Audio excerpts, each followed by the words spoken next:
All right, we are live January 24th, 2026. And, we're consistent with our analysis of the fake events of the day. And the present iteration of the Twin Cities operation is being treated in the exact same way. So we have another martyr, and we're doing a bit of decoding here. What are the patterns? And the pattern thing has been getting intriguing. And so this is not noise. This is not gematria. This is not cherry picking. This is more like film criticism than anything. We're looking at the artistry, the craft. And some of the things that we've been talking about are the uses of codes, as in colors, or even just direct scenarios, just basically fictionalized. So, for example, as of late, I've been bringing up the madness again because of Don Lemon. So, Don Lemon is the template for the main character in The Madness, which is about Elon Musk and the power that he has, stealing the election, financing Nazis, and it's about Antifa arming up with ghost guns to fight the system. They take out the Musk character, much like Luigi takes out the CEO, with a ghost gun. And now you notice Luigi has been associated with Joker. There's a lot of Joker overlap with these archetypes. And Joker's built on kill the rich. It's class warfare. He fell through the cracks. He's mentally ill. Batman is a product of privilege. And this Batman Joker dynamic actually plays into a lot of the contemporary psyops. They use movies for psyop reinforcement content. We talk about this all the time. Well, The Madness was the #1 show, the only reason I watched it. I only watch something if it looks like this is targeting a large swath of the population. Like, what are they being prepared to believe? Because if they see it on TV, they'll believe it. And they'll make up their minds about certain things in advance. They're already accepting the narratives. So The Madness contains this violent Antifa uprising, is what I'm bringing up here, and why I think this is significant. And today we had an instance of some Antifa calling for violence, calling for using guns. And people are like, kind of surprised at this stuff. But again, I'm suggesting these are all provocateurs. They're not leading by example. They're telling everybody else to do it. But in this breakdown, we're also noticing, and the reason I watched Wicked Part 2 is that I already recognized that Part 1 was basically about Antifa. So the Wizard of Oz is Donald Trump. Oz is America, the American dream. And it turns out it's a fraud. The gold's fake, and the wizard is secretly having the talking animals kidnapped and thrown out of Oz. So you can already see this prelude to this ice controversy. Well, the only person who stands up to Oz is the Wicked Witch, who, if you look at the identity politics, Black actress. Now, she also is already marginalized. She's not a person of privilege like Ariana Grande, the Good Witch. So you have this other aspect to it. One character is privileged, one isn't. And so this first aspect, the first part of the Wicked series, though, is about how the Wicked Witch challenges the Wizard of Oz and becomes a bad person as a result. Like the way that Antifa is looked at as terrorists by the media, maybe not on the left, but on the right. And it's all also about the wizard's propaganda control over the population. So they're so brainwashed that they turn a blind eye to the animals losing their rights. Well, it ends where the witch, and she's green, which I'm suggesting, like the Joker's hair green, it's a consistent theme in this class warfare stuff. I'm suggesting that the green represents the left, specifically Antifa. So they're rising up against the fascist Oz, and she EMPs Seattle, as in the Emerald City, which is code for Seattle. So you have the witch as a terrorist. So part 2 comes along, and I decided to watch it because it's called For Good. I'm like, well, look, these protesters run into a church led by Don Lemon, and they're saying, we're doing this for good, for Renee Good. And I'm like, this has got to be another example of predictive programming, that they used this movie, which came out on November 21st, to foreshadow the death of Renee Good and the underlying story. So we're talking about a new martyr, and I compared him, and we're going to go in the details here. Another 37-year-old, liberal leftist fighting ICE martyred. But one of the themes in Wicked, and it's given away in the song where they sing about being changed for good, is about how the witch is limited, and the wicked witch, and the good witch has to use her privilege and power to defeat the wizard and free the animals, the talking animals and the munchkins, from being marginalized. So you can kind of see what Oz represents, how it's a metaphor for America under Trump, the fakery. And of course, the theme in that show is that the good witch and her fiance renounce their privilege. They leave in the middle of these big events to go save the animals. They side with the Antifa. So this is relevant because these two martyrs are, white liberals. And of course, the demographics also tie into identity politics when you get into how you have a married woman married to a woman. So there you have same-sex marriage. You have that built into the story, in addition to sexism. But then this new martyr, is also Antifa, and they're showing pictures of him wearing a dress. So I'm like, okay, there's something here where these, to me, it's too perfectly scripted to be real. It's like these are engineered martyrs, is what I'm suggesting. But both of them are exemplars of self-sacrifice for the greater good, which is the theme of the Wicked movie. Because if they didn't leverage their power, the witch couldn't do it alone. The animals and the munchkins would continue to be oppressed. And when the second part opens up, she's breaking up the forced labor groups that are working on the brick road, just like Antifa is breaking up these ICE raids. So again, this green thing, which again, this ties into Joker, kill the rich, the green hair, the symbolism's all there. Ties into Luigi, the green beret. Even the guy at the green beret blowing up a cyber truck outside of a Trump tower. We've done some extensive mind mapping on this green thing. So now we find out that an Antifa sympathizing group, Green Day, is opening up on the Super Bowl. And the Super Bowl already has the Bad Bunny character, who is going to be in a dress and who is going to be anti-ICE in some sentiment. So everything you're seeing here is just to poke at the right. That's what it looks like to me. It's all provocation, but it's very calculated. So Green Day, though, is what I'm saying. There's this recurring theme. And if somebody even brought up, they said, well, does Marjorie Taylor Greene fit into this? Well, yeah, MTG was publicly denouncing Trump. And that's what the Wicked Witch was doing. She was denouncing the wizard, trying to get him to admit that, the whole thing was fake. Oz is not living up to its ideals. So now let's get into, so I was just bringing up this part of it at the beginning, and I put a blog about this, the symbolic meaning of the color green. So we, something else too, and I'm talking about pattern recognition here. So Renee Good, 37. This new martyr, 37. The Green Beret, Matthew Livelsberger, the guy who blew up the Tesla Cybertruck outside the Trump Hotel in Vegas. Green Beret, like Luigi. Anyone care to guess how old that guy was? 37. So we have three 37-year-old martyrs in this context that I'm like looking at here. And, we're just noticing these patterns. Like, it's not insignificant that Mickey 17 has a Trump-like character played by Mark Ruffalo, who then advertises his Be Good pin at the Golden Globes. Ariana wears an anti-ICE pin at the Golden Globes. So what does that mean? Well, you're seeing how they're reinforcing the theme, the messaging in the movies with their real life persona, but still bringing that character into the context. You can't really separate them.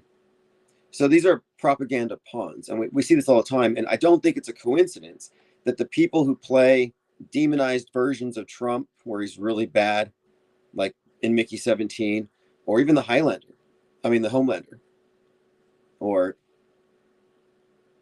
I guess there's a few others, but like Biff Tannen, like he's always portrayed in this very negative way. Or Senator McLaughlin, played by De Niro in Machete.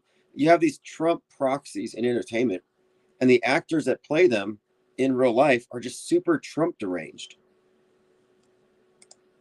They all suffer from Trump derangement syndrome, but on the screen they represent him. And this is not disconnected. It's part of the same operation here. The telling of these stories, these contemporary myths that they're manufacturing for the consumption of the NPCs. We're joined by Les Go, David, John, Linda Curtis, Lasers Go, Pew Pew, Portal Complex, Frank Murr. Flatlander says, check out the video from 7-Eleven, very hoggish. I'll take a look. Otto Hoaxer said, massive blackout just hit Greenland. Yeah, speaking of Greenland, with a capital nuke, Greenland is the center of this conversation because Trump's going to buy it or whatever he's going to do. Well, the movie Greenland 2 just came out. Another movie about a comet about to hit the Earth. But it just came out a few days ago. More this programming. What's up, Lean Dion? Oh, and by the way, this viral image went out from the White House of Trump holding the fin of a penguin. It said, protect the penguins? Like, what the hell is that? Protect the penguins. And the reason why we have a penguin, if you didn't know, the Infinite Plane Society was examining a lot of these various topics, media fakery and stuff, but the specific topic about the size of the Earth, the shape of the Earth, is the Earth even a ball? That whole question was under the control of a false debate, flat or round, where there is no flat model. There's not enough information to even have an intellectually honest debate. All you have is this characterization, the straw man, and the people who ran with that were just very biblical about it. And, not even objective about it. Just kind of this do-it-yourself religion they made up around it. The biblical flat earth societies. But when we were examining this whole topic, we're like, well, if anybody knows, what's at the edge, it's going to be the penguins. And they have this position of being either at the edge of the world or at the bottom of the ball. I mean, it doesn't really make a difference. They're still there. They would know.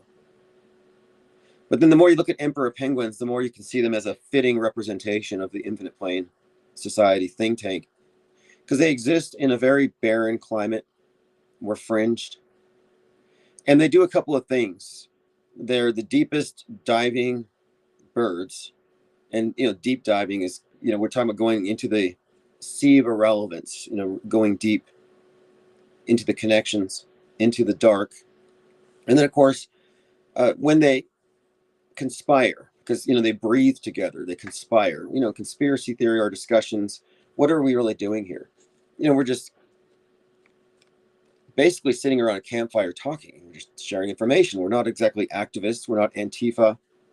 We're not ICE supporters. We're just outside looking in. And the way that the penguins remain warm is they form a circle and they breathe with their beaks to the center. And they rotate around, but it manages to maintain this ball of heat.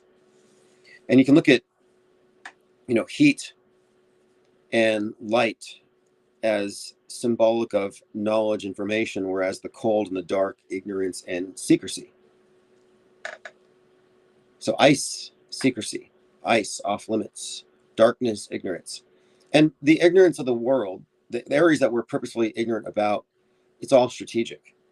And so we're going to say, well, every day we talk about the fakery of the news, but what people miss when you look at the people who analyze this stuff and call stuff fake, even conspiracy theorists, is they miss how this has been going on so long that we can just prove, just by pointing at certain things, that our history has been significantly proactively created, bent over the last 100 years through the lens of media and its influence globally. It's a global influence. It's like a new monotheism, but it's global. Like, we're already in the new world order. There already is a religion for this new world order. Nasatology, if you call it that.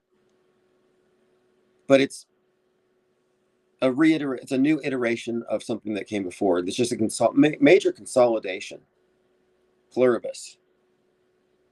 That movie Pluribus, we've been talking about this hive mind thing and this unity, and how the outliers need to be brought to heel so that we can have peace.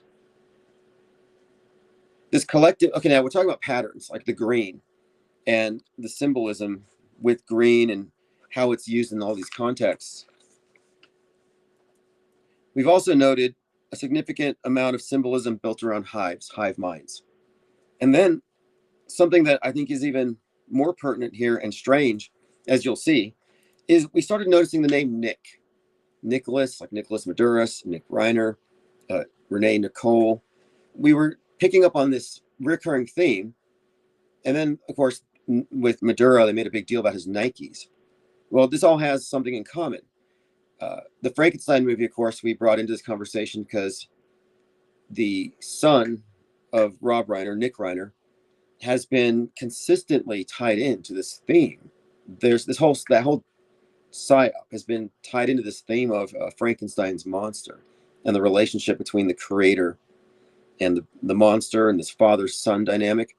It's very intriguing, but again, we were talking about this because it's Dr. Frankenstein is Victor, and throughout the movie, the monster is just yelling Victor.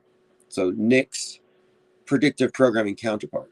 Well, anyway, Nicholas and Victor both, Nicholas means victory. Nike, like Maduro wearing Nikes, made them go viral.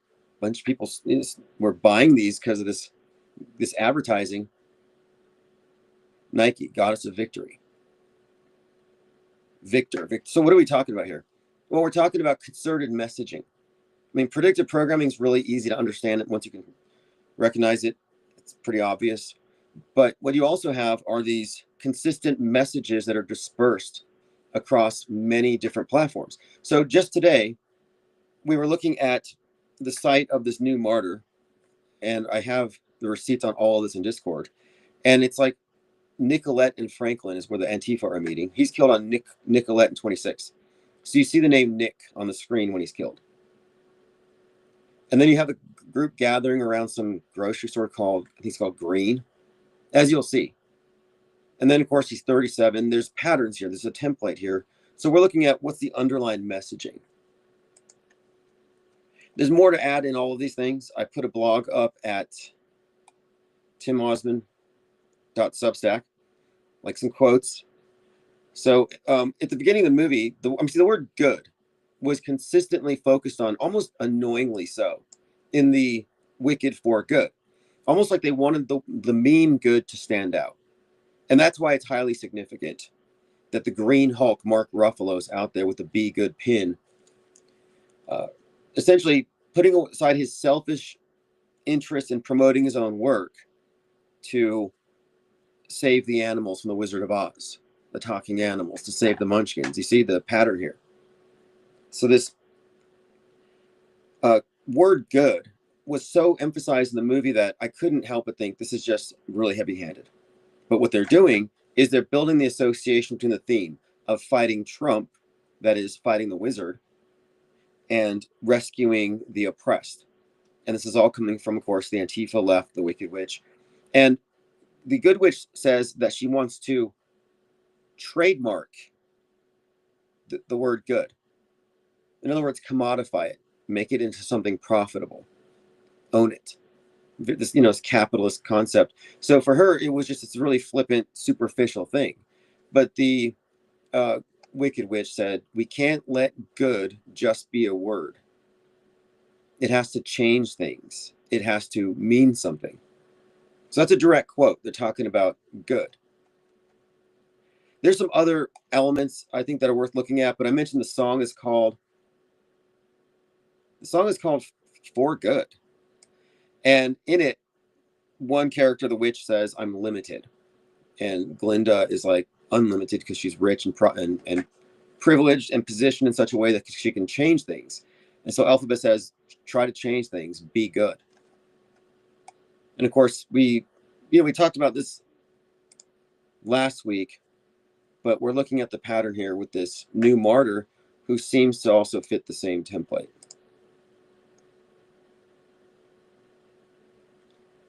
All right, let me go through here. Oh, something else too. In the movie Civil War, you have a Trump-like character and he's in the White House hiding out, and the mob's out for his blood. When it's time to kill him, they bring out a black female soldier. And I thought, wait a minute here. The Wicked Witch denouncing Trump. Again, black woman, white authority figure, white fascist, Civil War, same dynamic. I thought, well, also in Fallout, where there was some predictive programming for the Trump head wound, you had the opposition by Betty Pearson, same dynamic. So then again, this all ties into the identity politics with Renee Good, married to a woman, white, rich businessman with power opposed by outsider, marginalized, non-binary persons of color. This is all polarity they're creating, some significant polarity.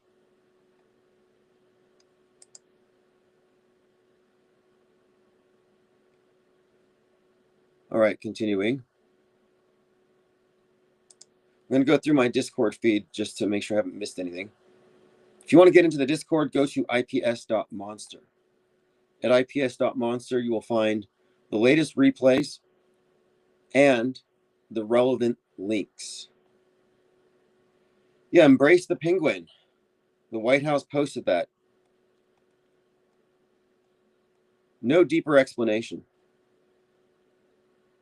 Game of Thrones series is called Song of Fire and Ice, says Cupstar.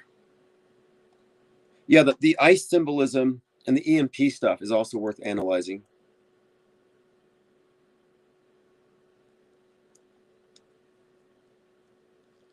All right, moving on. There's just so much Erica Kirk stuff surfacing. It's embarrassing. I mean, honestly, it's very clear to me that this is all just contrived. We're looking at a soap opera, and so many people are getting drawn into it. That's what I mean is embarrassing. Taking these characters for real. Okay, here we go. Deadly shooting. Minneapolis man was shot and killed by a Border Patrol agent. The third shooting by a federal officer this month. 37-year-old Alex Preddy. They're at Nicollet Avenue. And then you have the crowd gathered, and there's a grocery store called Good. It's got a green sign. Good food, good prices, good community. And then you see the name Nicollet in frame when he is supposedly killed. Now, it looks like to me, and I circled it, but it looks like that the man who pulled a gun from his holster is wearing a green hoodie. I don't know if he's the one who pulled the trigger. It's grainy footage. Apparently, they use potatoes for cameras at every PSYOP. I think they use very bad equipment to record these things because it makes it harder. It makes everything ambiguous. Breaking, brand new footage shows the moment a 37-year-old was taken down by federal ICE and Border Patrol agents. So my question is, how do we know he's 37? Like, oh, he's dead. He's bleeding. The blood's not even dry yet. We know his age. Renee Nicole Good was 37. So 37, and the guy blew himself up in the Cybertruck, the Green Beret, 37. Same struggle, fighting the fascists, fighting the CEO, fighting the rich, kill the rich. All right, continuing. ICE kills another American, Alex Preddy. And then you have this guy organizing the Civil War for the left. His name is Kyle.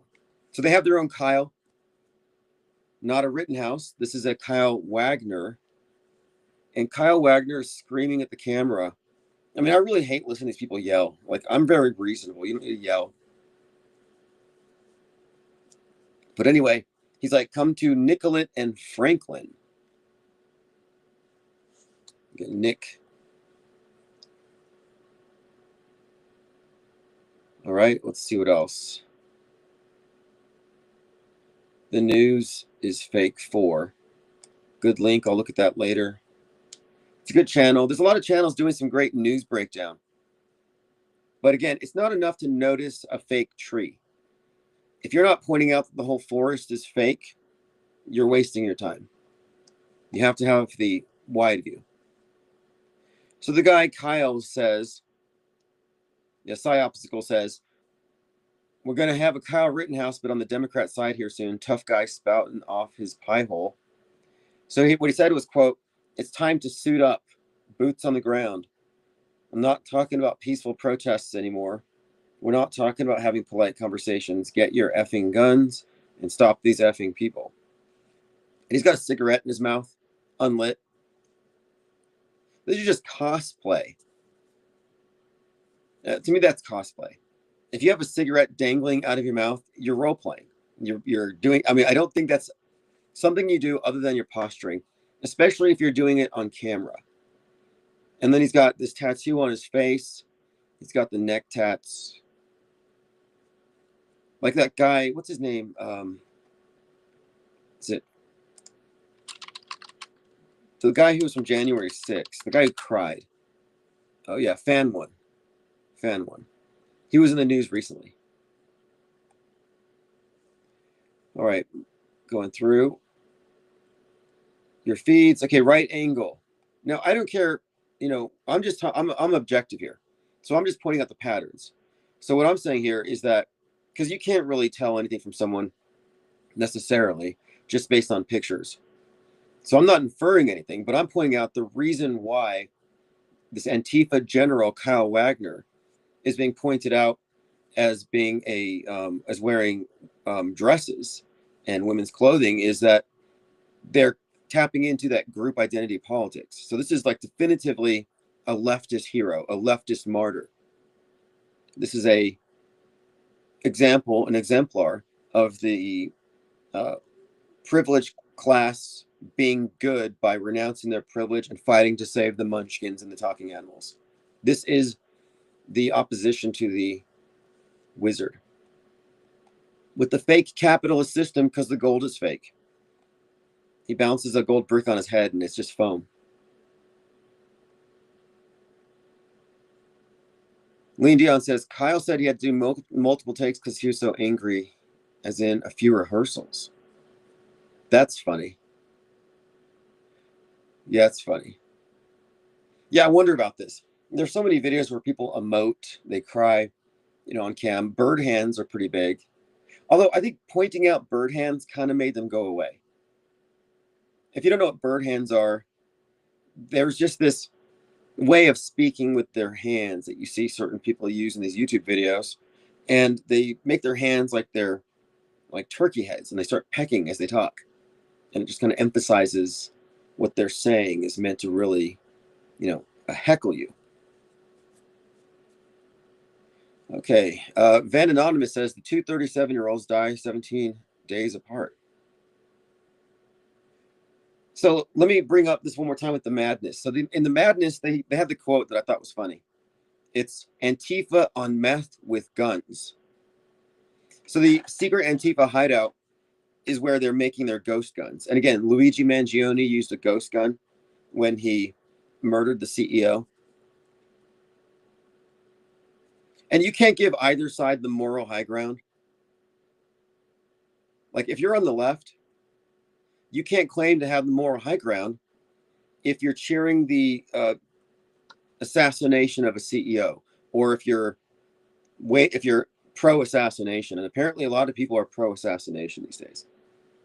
I'm like, yeah, Charlie Kirk's not dead. That was a squib. It's a psyop. He doesn't have any kids.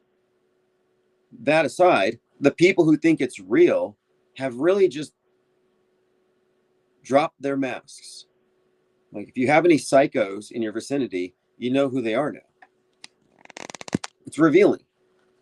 Psyops are revealing because they get people to react. And I'm not a reactor. I respond. I don't react.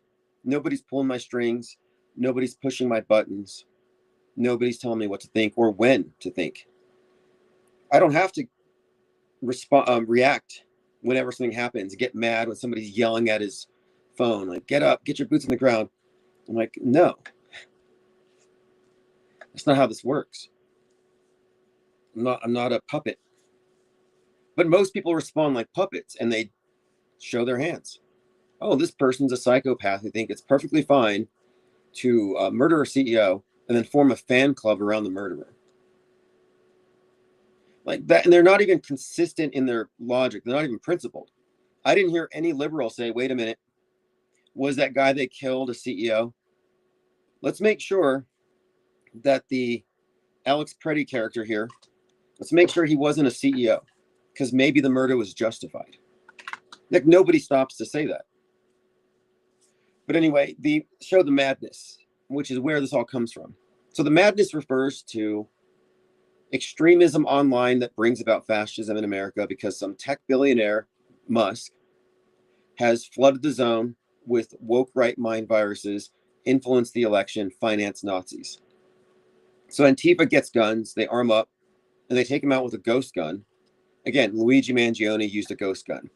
Luigi, the video game character in the Haunted Mansion, Luigi's mansion, had a ghost gun. So we already talked about the overlapping symbolism between these, but the 3D printed gun, 3D printed ghost gun. But again, the martyrs are white. Perceived privilege in the classist view of the left. And then if you look at the interactions between Cynthia Enviro and Ariana Grande, and even the two characters, the two witches, I think it's deliberately meant to mirror Renee Good and her wife. I think it's meant to tap into that demographic. So again, we're talking about extremely polarizing characters. Then we have Bad Bunny, anti-ICE, probably going to wear a dress at the Super Bowl. The right is already mad about it. But I'm thinking here that these martyrs are too perfectly aligned with the script from Wicked. And one thing about Wicked to keep in mind too, is that the book came out in like 96 or something. The play wasn't until 2003. So how is it so prescient? It's not. It's part of the script. It's foreshadowing for what's really going to happen because they manufacture history. Trump's a construct. If you're mad at Trump, they're controlling your mind. You're reacting. That's what I mean when I say no one controls my mind. You think I'm mad at Trump? They're inconsequential. These are props. This is all a mind game. We call it mind war. That's what they call it. That's what the chairperson at TPUSA, General Vallely, would call it. He commissioned the book Mind War. He went up to the top level Satanist on earth. Think about that. This is true facts. General Vallely, Paul Vallely, he is with the TPUSA. He's 86 now. But he reached out to the top Satanist in the world. I mean, Anton LaVey had this Church of Satan, but he was atheistic. He didn't believe in Satan. But his second in command, Michael Aquino, was like, well, I want to have a real Satan. I want to have a degree system. So he formed the Temple of Set, which is this more Egyptian variant of Satan, Prince of Darkness. Same thing, but theistically satanic. So it's kind of a divergence. In fact, if you're a fifth degree Setian, your rank is MAGA. Yeah. I don't know if that's how I don't know if they give you MAGA hats, but they definitely do call you a MAGA. What the hell is that? What an unfortunate coincidence. And then Trump's out there on the trail and he's like, you knew I was a snake. His whole snake poem. I often thought that might have been some clever reference. Like, I still think Trump might be the moonchild of Marjorie Cameron and Jack Parsons and L. Ron Hubbard. Side note, that's a side quest we can venture into later. But I'm just pointing out that General Vallely commissioned the Temple of Set leader to write the book From PSYOP to Mind War about controlling society through the control of culture war, ideological warfare. What's up, Kenley73? Says, hope all is well your way. Yeah, things are well. We're going to get back up to speed exactly to where we're supposed to be very soon. I got into school so I could improve my writing and take some art classes. It's not super serious, but I mean, it's full time. I do want to get my degree. My plan is to stay in it for the next 2 or 3 years just to stabilize everything and It'll make this work better. But part of that is I'm getting an office space probably the first or second week of February. And once I have that, we're going to get back to the 24/7 live stream and a 1-800 number. And we're going to work on the next phase, expanding this. We've done enough of this quarantine. We've effectively consolidated or codified this concept of auto hoaxing. And now it's time to move forward. Anonymous says, Mariana Abramovich calls Trump a magician. Yeah, I thought he was too. I mean, okay, he did a magic trick on 7/13/2024. He pretended like he got, I mean, it was a magic trick. It was sleight of hand. It was like Penn and Teller. In fact, that was better than Penn and Teller. Nobody walks away, even Chris Angel or David Copperfield, nobody walks away from some magician and is like, wow, that was a real trick. That was real. No, you go in there knowing it's all fake. And here's Trump and Butler blading himself like the WWE Hall of Famer that he is. Gets a little blood for the camera, poses, fight, fight, fight. That was all a trick. It was an illusion. But everybody believes it. He fooled the world. And you can't ignore the antichristy stuff kind of built into that. People like often overlook it or efface it, but you know, the whole idea of some world leader getting a head wound and then miraculously surviving.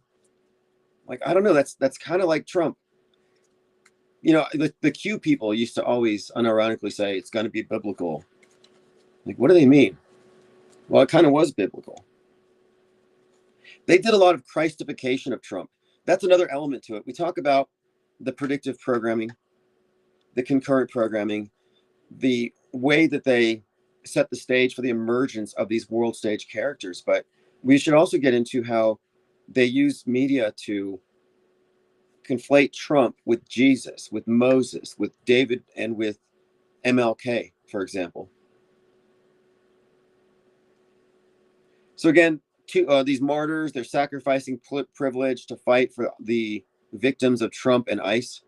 Right out of the Wizard of Oz or the Wicked series. And then Lean Dion posted this in Discord. A statement from the family of Alex Preddy. We are heartbroken but angry. He will not be with us to see his impact. I do not throw around the term hero lightly. So his parents are saying he's a hero. Scrolling down, it says here, he was not holding a gun when attacked by Trump's murdering, cowardly ICE thugs. Please get the truth out about our son. He was a good man. Emphasizing good man. All right, continuing. That's going around. Okay, so the father of Alex Preddy, or the family. Again, be good, be a good man. To be good is to sacrifice yourself to fight for the lower class. Jamirin May says, can you produce the auto hoaxer documentary? Yeah. I discussed this at length, and what it's going to involve is a breakdown of the evolution of the think tank, but also it's going to have to revolve around the model that we're describing and the promotion of the books. I wonder if I can get a follow-up interview from Mick Media. Probably not. I don't know if you've seen that. If you haven't seen it, Mick Media interviewed me for 45 minutes. And then they ended up doing like a 3-minute fear piece on me. Like this, like, oh, this is really scary. He calls this stuff fake. And then they bring on a psychiatrist to diagnose me. Oh, he's anti-authoritarian. And this psychiatrist, who's correct, I'm not really into authoritarianism. This psychiatrist happens to be related to some guy who's working on the Hubble telescope.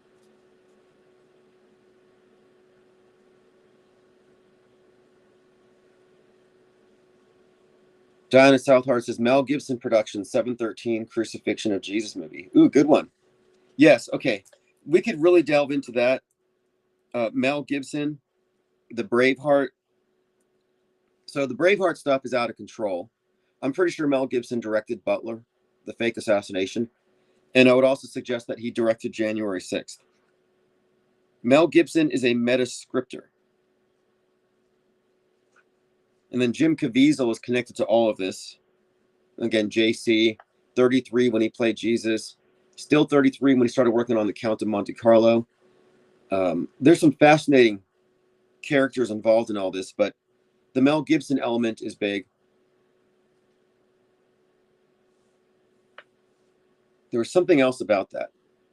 Well, a lot of it was, Trump goes into this January 6th thing. His avatar is the Mel Gibson style Braveheart face paint, like this war paint. But if you look at his avatar, it's got 9 stars and then it has the 2 stripes. So it's like a 9/11 kind of encoded into it. And the right side of his head is blue. And that's where he said the wound's going to be on this side. 9/11. And then on his hat had the 45-47. And in 2022, I pointed out that he's going to get it on the right side of his head.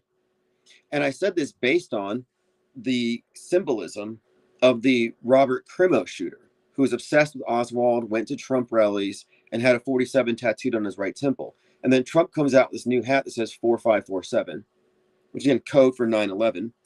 And speaking of 9/11, the photographer on 9/11 who shot the photo of George Bush when they were whispering into his ear that a plane hit the tower is the same photographer who photographed the bullet whizzing by Trump's ear. But the 9/11 code was there. We were expecting this in that same spot.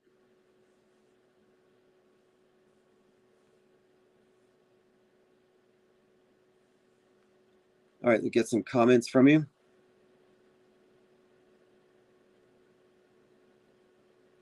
Jamarin says, surprised he didn't try to lock you in a padded room. That would have been their next step. Yeah, you're talking about the psychiatrist who analyzed me. Well, what they're doing is a psychopathologizing. Like if you're a real clinical psychiatrist, you would know that you can't remotely diagnose somebody. It takes like months. It's not something you can do over the internet. But what they're doing is they're trying to essentially say this person's a witch. This person's an infidel. This person's an apostate. This person's bad for the collective. This person has a mind virus. Hot skull. It's just outgrouping. It's actually a manipulative type of rhetoric that's designed to kill debate, discussion, marginalize people who have wrong ideas. I mean, very Orwellian. But I walked into it with that, intent, because I wasn't trying to change her mind or influence their audiences. I was demonstrating for the IPS think tank, this is how we are viewed by the mainstream. And these are the straw man arguments they're going to use. This is what we refute. So she was trying to make me look like a dumb flat earther. That's why she brought me on. And she asked leading questions. And I was like, well, I don't know. What we're talking about here are the limits of knowledge, psychoepistemology. Do you actually know that, or do you believe it? And if you believe it, what happens when you no longer trust the sources because they've been demonstrably manipulative and dishonest this entire time? I mean, if you can't trust them for anything else, we can't trust the history because they're bending the news, and that manipulates history. They're actually manufacturing history. So we can't trust them about this stuff. They fake events. They manipulate the masses emotionally. But we can trust them about the map. And then when you look at the special effects, the terrible science fiction we get from the space agencies, it's pretty clear they're hiding something. That doesn't mean we live on a pizza. It doesn't mean we're on a pizza floating through space. That's not what. And then people are like, oh, what's at the edge of the world? Haha. What's at the edge of the universe? What's the difference? We recognize the limits of our ignorance are much closer. You think that we know all this out there to light years away, and it's like, I don't know. They give you false explanations to kill your curiosity. You should want to know. And that's what we're doing. This is like, we want to know. But unfortunately, the whole thing became a caricature, and it was taken over by religious nutcases who didn't want to know anything. They just wanted to turn it into a religion.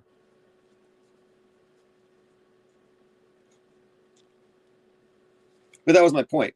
My point was it's a conversation about worldview And do we trust media? And what I brought up then was that you have two primary modes of processing news media. People who automatically believe it unless they're told that it was fake. And then you have the second group, which is us, which is fake until proven real. Is that too high a bar? Why is fake until proven real problematic? If your job is to present us with facts, then why am I bad for asking you to do your job? See, what they've done here, and this is just something that we've inherited, it's a habit, it's a bad habit, it's tradition, is they've consistently moved the burden of proof to the news consumer. So the news consumer feels they're obligated to believe.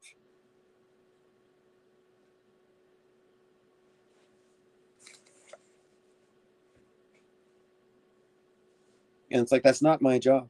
If you can't convince me, that's not my problem. And I'm really a stickler on this. I get some people mad at me and they're like, oh, you don't believe in the space station? You can go look at it. I'm like, well, you can go look for Bigfoot. I'm not going to say, believe in Bigfoot.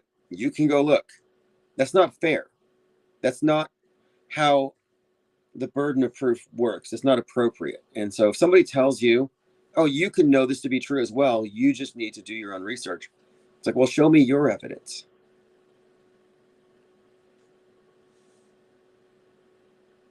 All right, let's see here. Donna Southard said, is somebody currently pregnant on the ISS? They've only ever had dinosaurs up there. I mean, what, you know what I mean? Like, nobody there is getting pregnant. They're all like 60 years old. Nobody's getting pregnant up there. That's crazy. That would be very inconvenient. But these people are relics, like Don Petit. And I find it really hard to believe when they show some of these astronauts who are, I know I'm trying to be impolite here, but like their clothes are very tight. Like, are they gaining weight? Like stuffed sausages on their pants. I'm like, okay, how much astronaut food are these people guzzling down? Because that stuff looks disgusting. And I don't think they're in space. I have problems with the whole thing. I have problems. I think that except for Don Petit and Medusa, none of them looked like convincing to me that they were, in this capsule for 6 months. Like, we've seen examples of hair dye, Botox injections in space. Like, if you're up there for 6 months and during that time you've dyed your hair or you've shaved, like, where is that all going? And then, of course, the plastic surgery in space, that's not real. That can't be. And this, look, just because I'm saying the space station is a movie set does not mean that the Earth is flat. Like, that's a mischaracterization of criticisms that have been like legitimate criticisms. Oh yeah, tomato face. Thank you, Diana Southard. Tomato face is a good one. So tomato face refers to one of the astronauts who was vertical 1 minute, and then he flipped to show us all, hey, look, we're in space. I'm upside down. But when he turned upside down, his face turned red, and he had a bulging vein on his forehead. And I got into a multi-week debate. Like, for weeks, I was debating with somebody on Twitter about whether this guy was really in space. And I said, well, then why is his face turning red? And the guy's like, it's not red. I'm like, it is red. Let's ask AI. Yes, it's red. Like, people will lie. They will lie to themselves. They will gaslight themselves and then expect you to go along with it. Total Agent Smith behavior, NPC behavior. They're like, okay, this doesn't comport with what I'm perceiving. What they're telling me is different than what I'm perceiving. But since I have outsourced my thinking and perceptions to the authority figure, I'm going to go with what they're saying or what's supposed to be. Like, people will not believe their own lying eyes. They are self-gaslit. And I think the gaslighting is built into the system. But gaslighting isn't just lying. Gaslighting is when the target of the campaign is told that what they're perceiving is wrong. And what it does over time is it annihilates the ability of the person to trust their own judgment. They second guess themselves and they default to the consensus, to the tribe, to the group, to the horde, to the hive. It's peer pressure. Like, I think a reason why a lot of people are truthers and haven't broken away from that is they don't have a hive to go to. They went safely from mainstream to alt media because they had a group waiting for them. When people leave cults, you know what they do? They go to other cults. It's like people leave bad, toxic situations, they go to other ones. And that's because it's familiarity.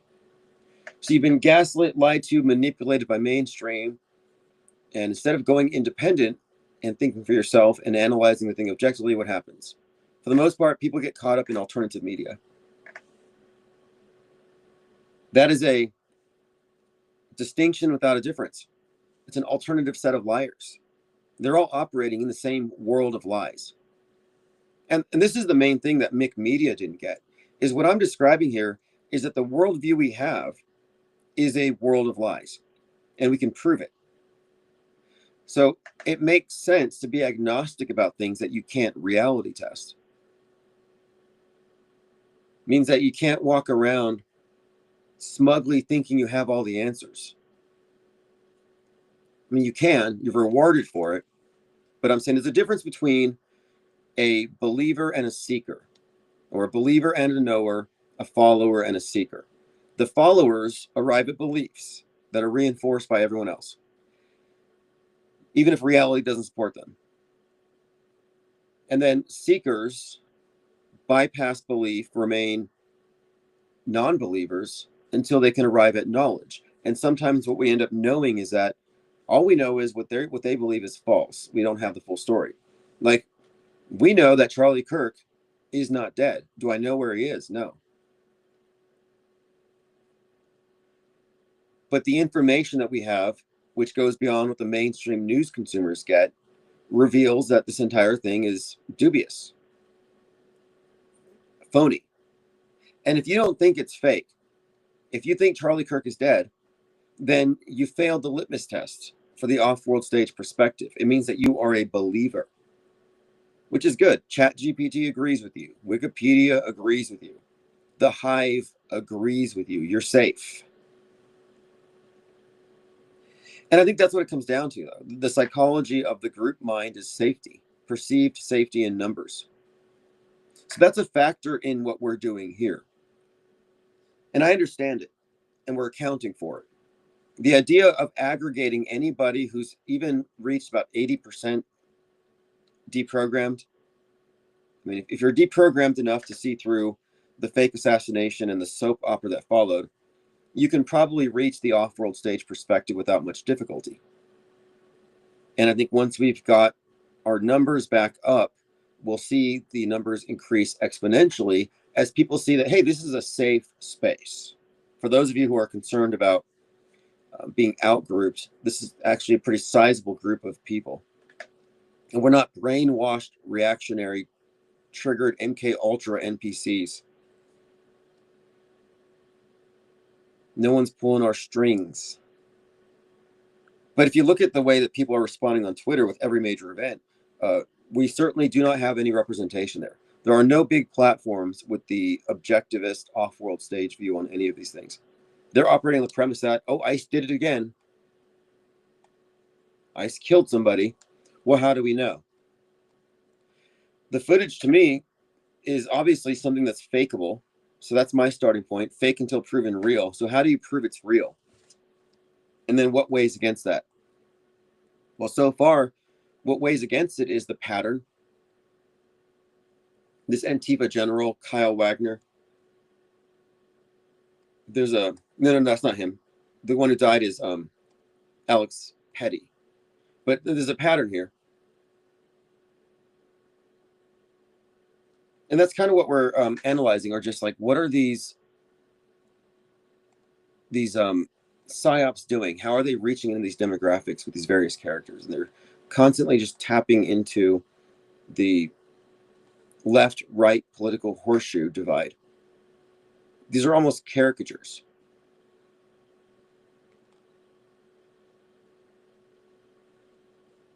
All right, going through your comments.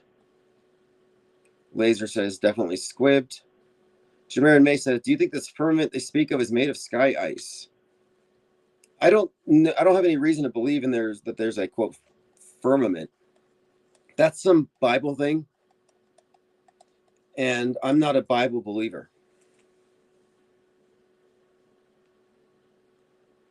And not only that, but if you say there's a dome or a firmament, your sole basis is the Bible. Does that make you a knower? Do you know that to be true?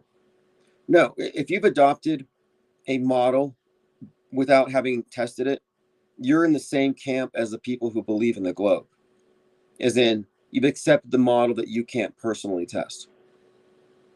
And that's what's ironic about it, is that the flat earther and the globe earther are the same person. It's the same architecture in their belief system. One trusts the media and one trusts their biblical view. But neither of them know. And neither of them are interested in checking. The people who believe in NASAtology don't feel like they need to go to the moon to believe that we landed there. Similarly, the flat earthers who believe that we had a dome had no interest in going to Antarctica to break off a chunk of dome glass. It's like you would think that the major proponents of domed Earth would go and get some dome, put it on eBay, make a expedition out of it. But they were just incurious. Instead, they gathered in musty conference rooms, these echo chambers, and counted Bible verses that pointed to a flat Earth. And there's like 200 of them. Of course, that's not really mainstream Christianity.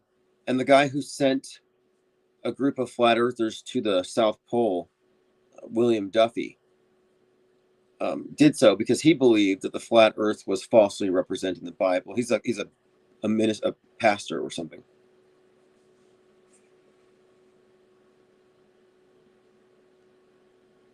But the point I used to make when this first came up was, you don't bring a Bible to a conversation about climate change. And if you're talking about geography, we don't need to bring religion into it. And the religious people ruined everything. The first thing they did was they outgrouped us. They didn't want anything to do with the Infinite Plane Society, which is one of the reasons why we did the billboard. And when we did the billboard, research flat Earth by an airport, we didn't say the Earth is flat. We didn't say the Bible says the Earth is flat. We said research. It was ask the question. That was kind of the thing that really caused the conversation to break out of the YouTube echo chambers. And then the mainstream media had to deal with it. Like ABC News and others were asking people, and you could tell they weren't ready for it because the media is tightly controlled. And I don't think they had any protocols like this is how you deal with that, because they have ways to, monitor, or at least they know what to expect when it comes to reportage. But this was kind of just out of the blue. Laser says it's definitely not round though, or this place is 10,000 times bigger than what they tell us. Well, my question is, because the main difference would be like, is there up and down? Like, is the Earth a discrete object floating in emptiness? Is that even what it is? Is it a shape? And I'm not a simulationist. I think simulation theory is not a theory, and it's a ridiculous notion. But I mean, when it comes to it, I have to wonder, like, how relevant is the question? And is it missing something else that's probably more crucial? But, we don't have the words often to explain what we're talking about. I heard someone say shape agnostic. And I kind of like that. If you haven't seen a curve. But I don't know, and that's fine.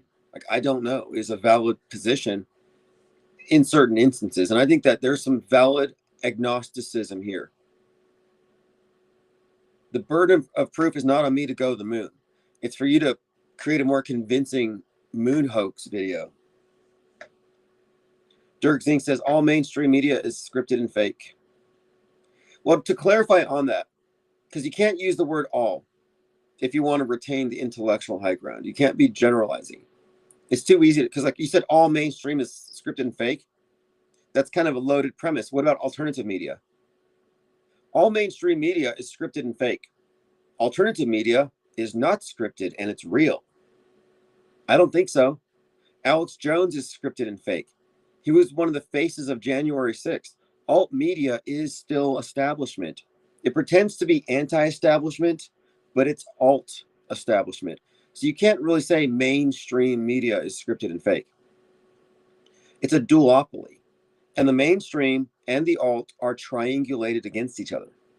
That's part of the structure. That's why they have these perfectly bifurcated psyops. They've divided the public perfectly. So all mainstream media, scripted and fake, should be replaced by mainstream and alternative media are a duopoly. And they both exist in the same fictional universe, the same news-bent reality, and they both apply psyops equally. So it's actually a monopoly, but I call it a duopoly.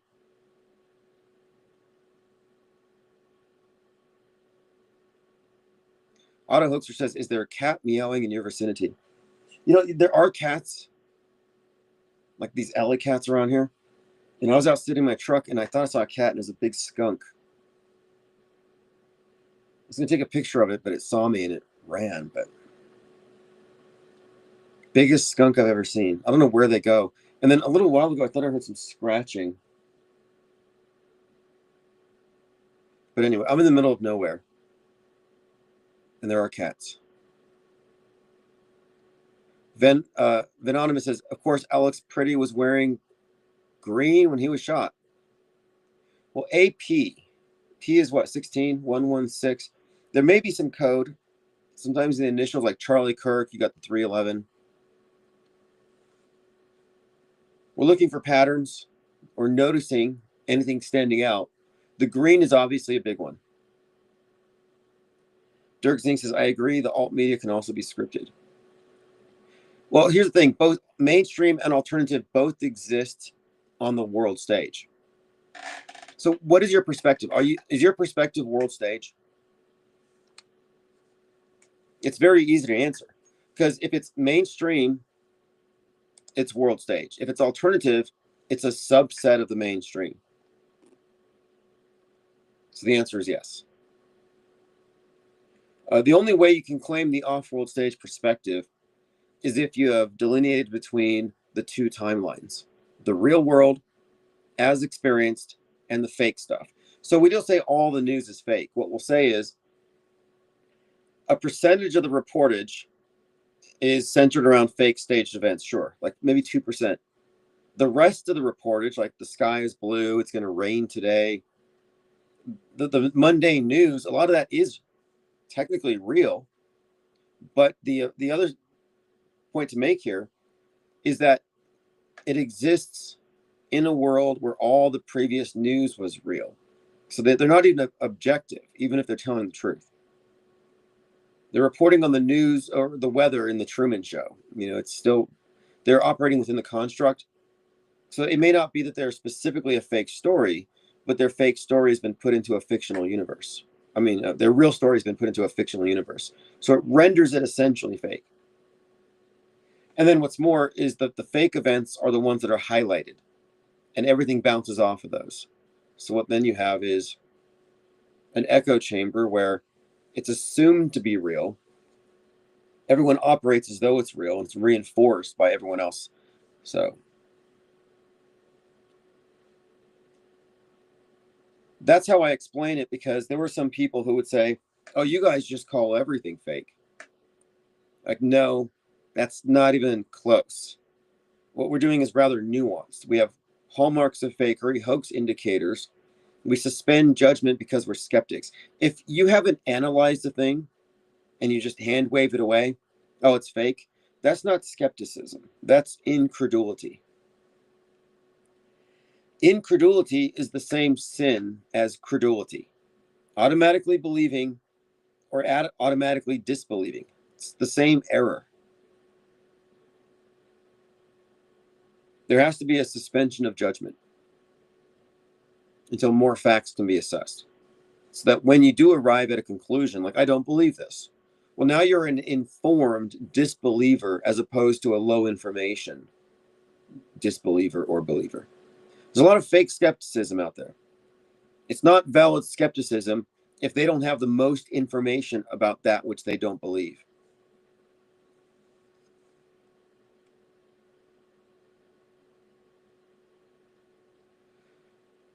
All right, let's continue. Going through my notes. Save the Penguins. What is that about? Not sure. Okay, so I saw this video on YouTube of Bruce Lee catching an arrow out of the air. It's a YouTube short. And what they do is from like 6 feet away, the guy draws a bow and he fires an arrow and Bruce Lee snatches it out of the air. Some of the comments: I saw this live on TV. It was amazing. I remember watching this on TV back in the day. This is definitely not AI. I remember watching this when I was a kid. I saw this live when I was a kid. I'm so happy the clip is still here. So these are a compilation of some comments from an AI video of Bruce Lee catching an arrow. So that's how Mandela effects are created. And when people say they remember, they're not lying. What's happening is they are imagining.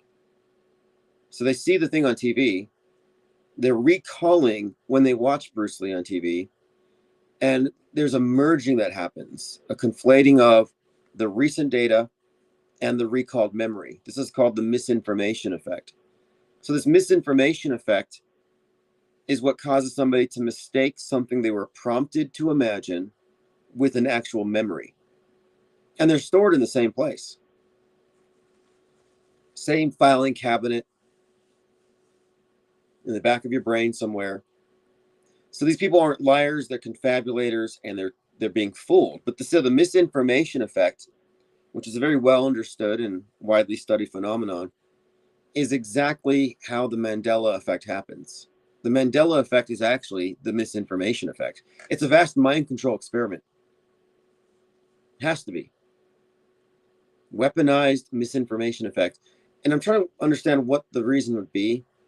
And it could just be to test how easy is it to get people to believe BS. Apparently, it's very easy. All right, moving on. Unbelievably disturbing, says Representative Keith Self. 57 Republicans joined all the Democrats to ensure the government can shut off your car when it wants to. So this is something about equipping vehicles with a kill switch. Now, what's interesting about this is that in The Naked Gun, the character Kane is based on Musk, and he's able to control the electric vehicles from a distance. He's this super villain. Lean Dion says, both the right and the left are utterly convinced they're in the good side. The other side is evil. The new ICE ops are masterful. Yeah, I believe it. I agree. And it's certainly the case. Each side believes it has the moral high ground.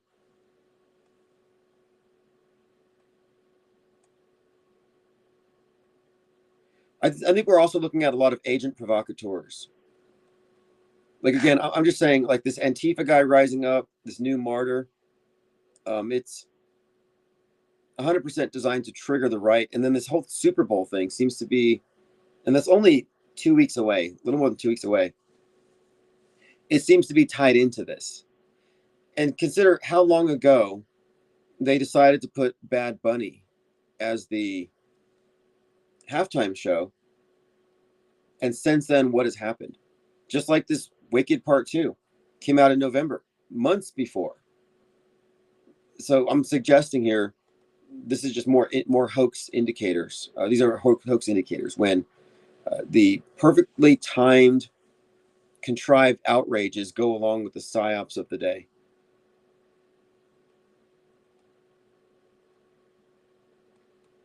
I guess people got tired of Renee Good, so they had to bring someone else out. Again, I haven't read too much into it. This Alex Petty, the family getting into it, calling Trump's people thugs. That's a pretty big deal. He's a, quote, good man.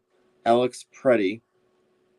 And then simultaneously, we have this Kyle Wagner, who is, again, Antifa general in a dress. I think they're 100% fake characters. Because that does comport with Bad Bunny.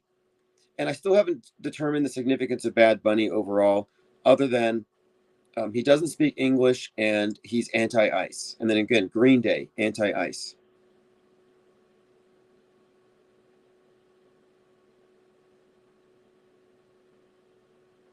All right, I put some links in the chat. Subscribe to get notifications. Subscribe to check out the blog at timosmond.substack. We're going to do some more of the great deconstruction. We've been analyzing PSYOP programming in sports. Again, not all predictive programming happens in the movies.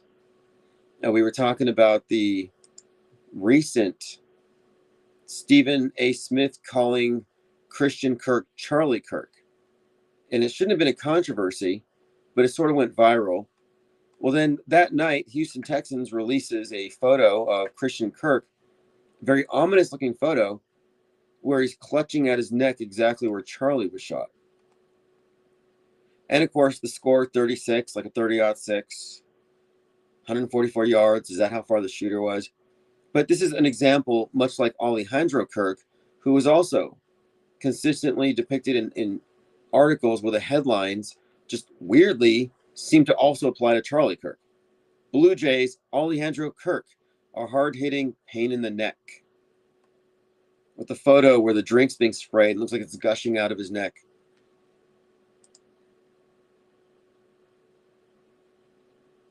Vanden says Green Day, notorious anti-Trump. Okay, now the song American Idiot was about George Bush. So they've already had this political posture built into their band. On their cover of their album Dookie, by the way, for Green Day, it's got a nuke and a blimp, which some have connected the blimp to the John Frankenheimer show, Black Sunday.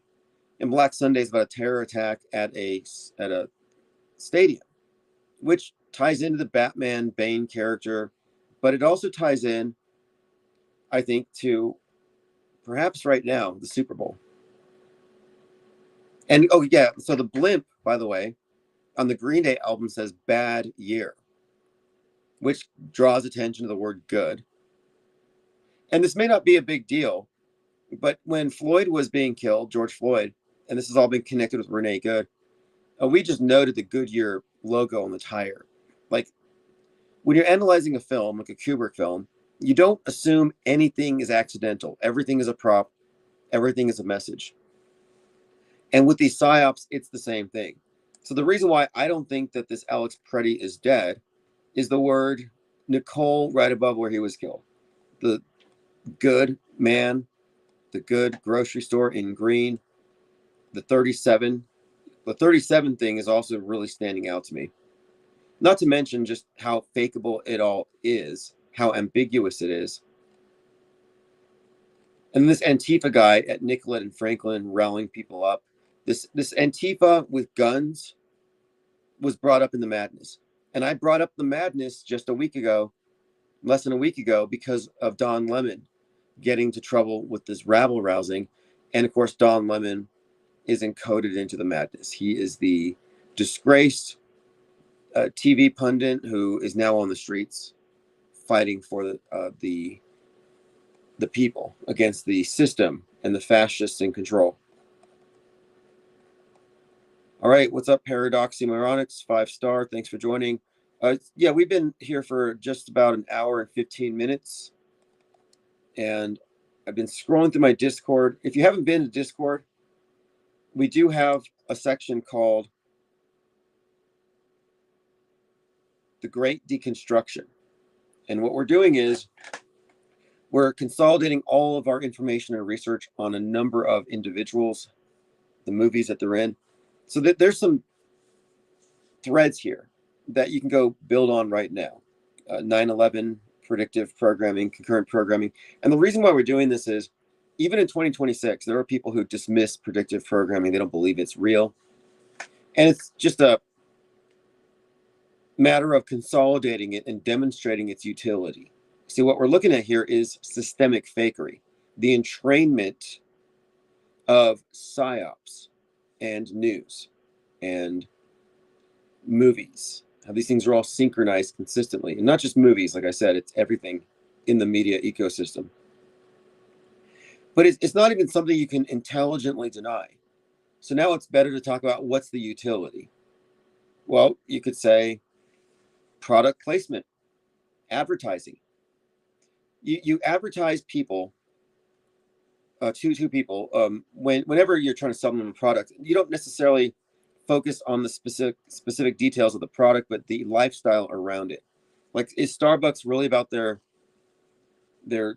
I don't know. I mean, sometimes I think it's terrible and they serve it too hot, but it's about the atmosphere. It's the culture. So they sell you on this bigger vision than just the product. And I think they do the same thing with these psychological operations where they're selling you on the story, on a vibe, on a mood, on an emotion, on a reaction. So the predictive programming content can be looked at as product placement, advertisement for future historic events, which will be portrayed on the world stage. And we talked about this. In fact, I put up a whiteboard yesterday. So the present is where we get the news. The past, the news becomes history. So the news goes into history. But in the future, you have the scripted events that haven't been implemented yet. And how far into the future does the program go? I don't know. So you have two timelines. You have a timeline of fake events, probably planned out 100 years from now. From right now, there's probably decades of psyops on this script for the entire world.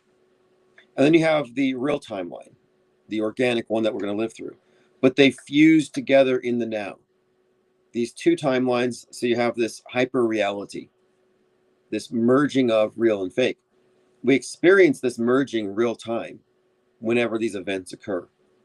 But then they go into history. And the timelines are perfectly merged, two into one, as they go into the past.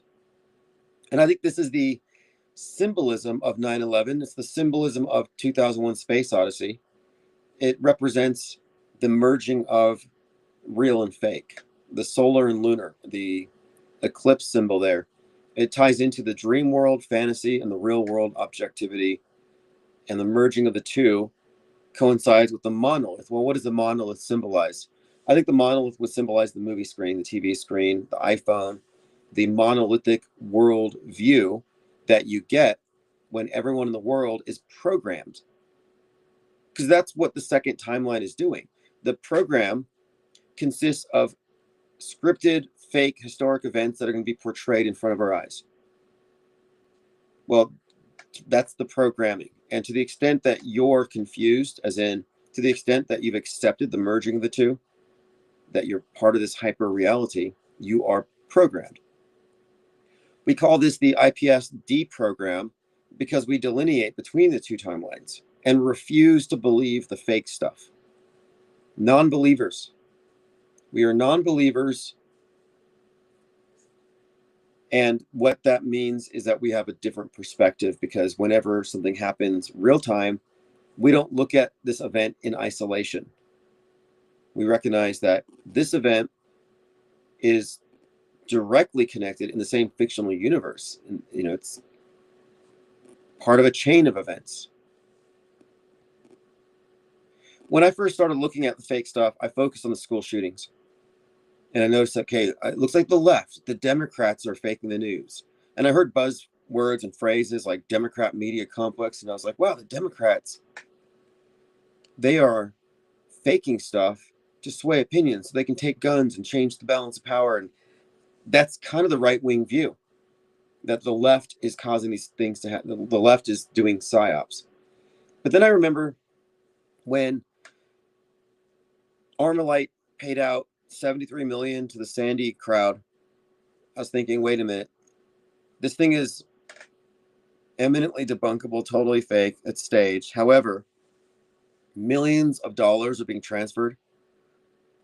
There's no way that $73 million is going to go from Group A to Group B if Group B is lying, provably lying.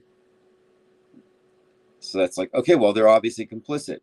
And then if you look at the reactions within the media ecosystem, the people on the opposite side don't call out the fakery, or those who do are made examples of. And they do so on a very limited framework. So Alex Jones getting sued is all theater.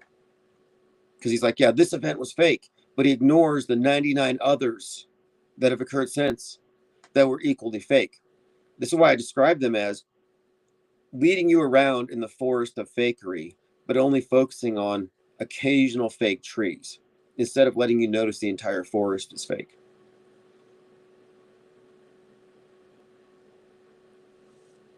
But when I realized this, I saw, okay, well, this is obviously bipartisan. In other words, it's not even left versus right. Both sides are participating in the fakery.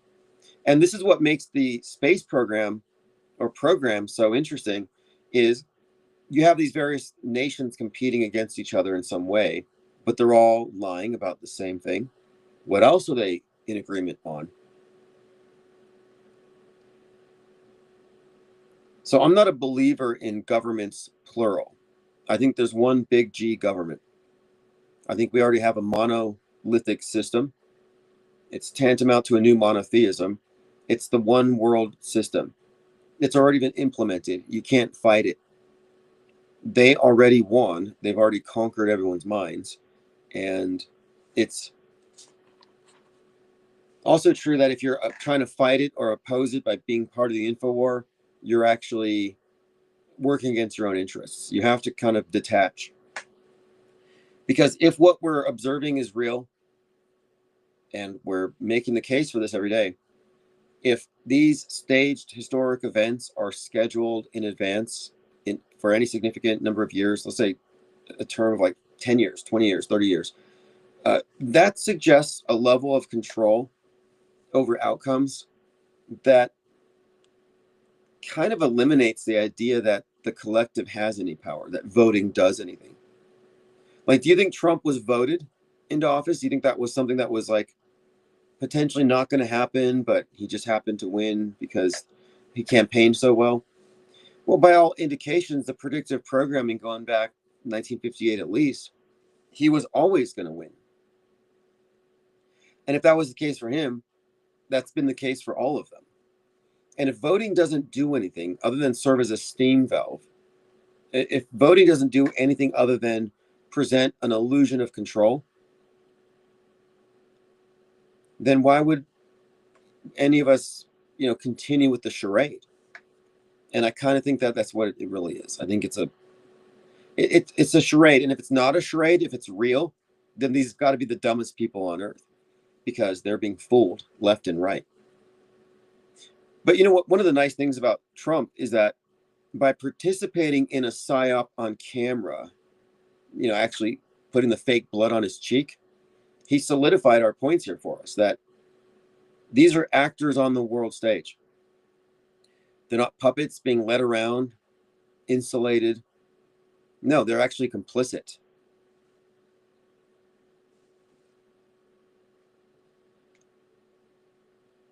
Indiana says where that Biden got the most votes ever.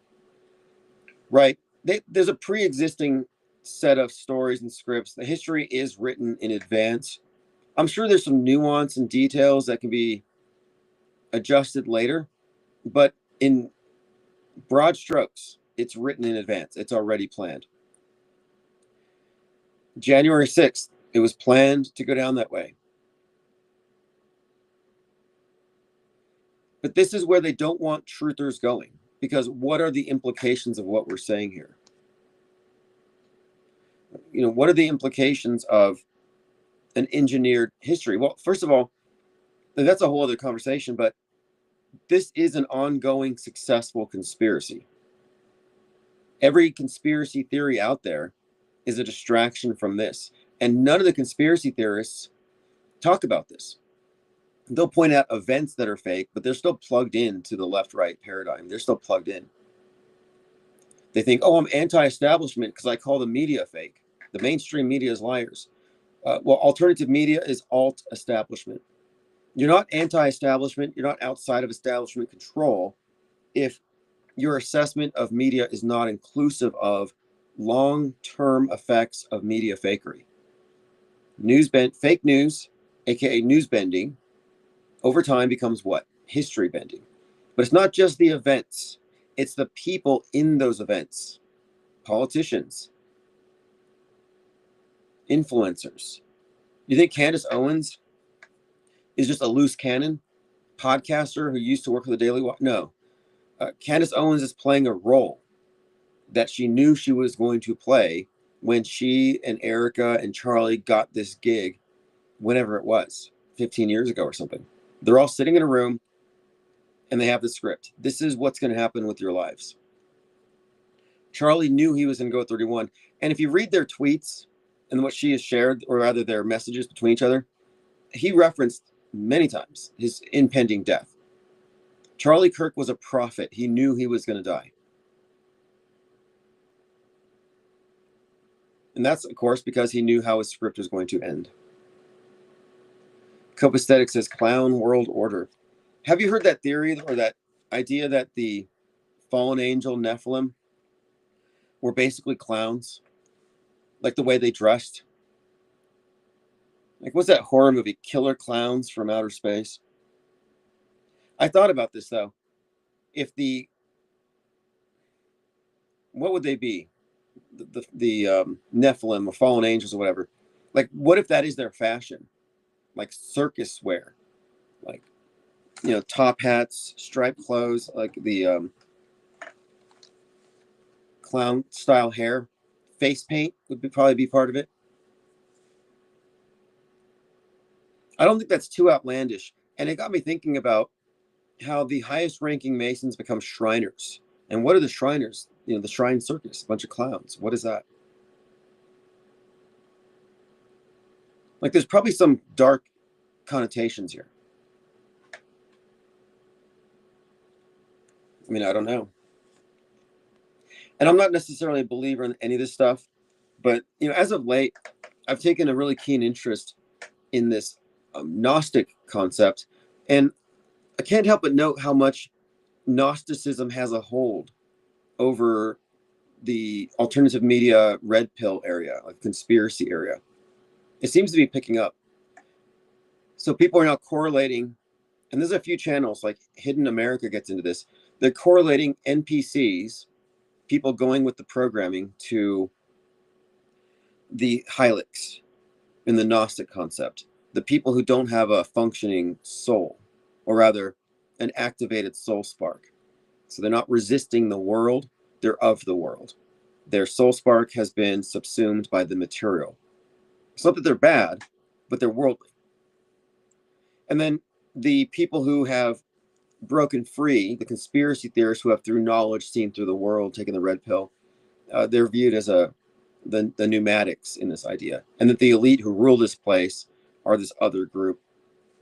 But anyway, I see this as kind of built into, the whole Matrix movie and the Truman Show are very much discussed along in these various conspiracy communities. But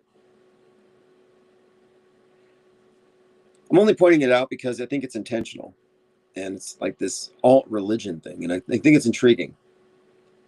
I don't think it leads anywhere, though. I think a lot of it's controlled up anyway. Like they've like, in other words, the alternative media realm is just government created counterculture, like the whole aliens thing. Like, why is it that the same people who don't believe in angels or the Christian concepts of God and stuff, who are completely atheistic, are very comfortable believing in aliens, and with that, aliens in some way imply salvation? And then you have Joe Rogan talking about Jesus coming back as AI. And I came across this YouTube video the other day suggesting that artificial intelligence would eventually be able to house the mind of the demiurge. This, again, very Gnostic ideas are just spreading like wildfire. I don't think it's a bad thing necessarily. It's kind of doom and gloom in a way, but it's strangely accurate. Like, it's kind of a satisfying explanation for a lot of things if you believe the stuff is real. And this is where I kind of diverge. So people do believe that people die, like this Hidden America. They think people die in psyops. They'll say, oh, Charlie Kirk was sacrificed. Well, how does that make sense? Well, if you believe in the model that human beings are being farmed for their emotional energy and output, the Loosh model, then the atrocity stuff makes sense. But I'm just saying it's all just metaphor. Like, they're not taking adrenochrome, but they are getting emotional responses. I think that it's not literal. But sacrifices, for example, like killing people in psyops being sacrifices, that's been a long-term explanation. And we kind of broke the mold when we said nobody dies in psyops. Like, when we're saying here, Renee Good's not dead, Alex Preddy's not dead. You know, that's very challenging to a lot of people who are reacting over this right now, who want to go to war over this. It's like, you're going to go to war over some atrocity propaganda, some government film. They can fake a moon landing. You don't think they can fake somebody getting shot in a car? I mean, they put squibs in the windshield. Squibs. We're talking about special effects. I have yet to see any of these psyops where what we're shown could not have been faked. And fakeability is a very important concept. I have a number of chapters that reference this in the new handbook. Because there's fakeability. Is it fakeable, and what isn't these days? But then there's also, is it fakeable at scale, and at what scale? Like, for example, January 6th, could that have been staged? Absolutely. Absolutely. People said there's too many people on 9/11. Somebody had to have died. Somebody must have been in the towers. There must have been jumpers. Well, are you sure? Have you looked into how many drills were being held there at that time? If their answer is no, they don't have enough information to say somebody died. Because if you look at all the live drills having to do with terrorist attacks going on in that day, you could see how they create closed movie sets quite easily. Vanden says, new movie out, Gerald Butler, Greenland 2 migration in the aftermath of a comet strike that decimates the planet. The Garrity family must leave the safety of their Greenland bunker. Yeah, so underground bunkers are another recurring theme, as well as fallout. And bunkers, like the Ark, are for the elite, for the chosen, and the masses have to suffer the consequences of whatever the elite bring about. In Fallout, elite go into bunkers and they just decide to wipe everyone out. It's like start over again later. That's the exact same story in the 100, where the AI that takes over the world decides to wipe out humanity, except for a few groups of people in space arcs. Wall-E has space arcs. This is just the flood myth reintroduced. So does this mean that they're actually going to do some kind of decimation of the planet and the elite will be... No, it doesn't. I think what we're seeing, what we're experiencing, are reiterations of these older myths. They use myths, they use stories to shape society, to shape culture and values. And I think that the movies have replaced religion. I think media is the new church, the new global church, and they frequently invoke these older stories that are very powerful. They resonate with us. Like, oh, we must get the outliers or the wicked to conform, or God's going to judge us. We must get this group of people to stop their wrong think, or we're going to have World War III. We must adjust their behavior and regulate this economic activity, or the globe's going to flood us. So in a way, I think this could all just be part of mind war, but they are raising it to a fever pitch. And this Greenland stuff, again, it all echoes, if you ask me, because, you know, Greenland, the idea of, so again, the idea of the comet hitting the Earth and only a small group of people surviving, very ark-like. The Green Movement is a reiteration of the flood myth, again, based on the ark. Our wickedness is going to bring about the wrath of Gaia, a judgment. Copacetic says the concurrent programming is on steroids. Yeah, they created an inescapable echo chamber, and this concerted messaging is impossible to escape. I mean, it's going to hit you through, if not some propaganda vector, some family member is going to bring the mind virus to you. Everybody's plugged into this. I said this before, like last week, that if I decided to leave the internet and just focus on school, I still would be getting hit with the same messaging because it finds its way. I think I've heard 2 lectures now veer into Renee Good. Lean Dion says, and don't look up, the elites leave in a space ark. That's right, they do. And that movie, Don't Look Up, is essentially an allegory about climate change. So again, reiterates Noah's ark, the flood, the wickedness. But the wickedness today isn't sin, but it's CO2. It's the plundering of natural resources. It's the destruction of Gaia. It's your carbon footprint.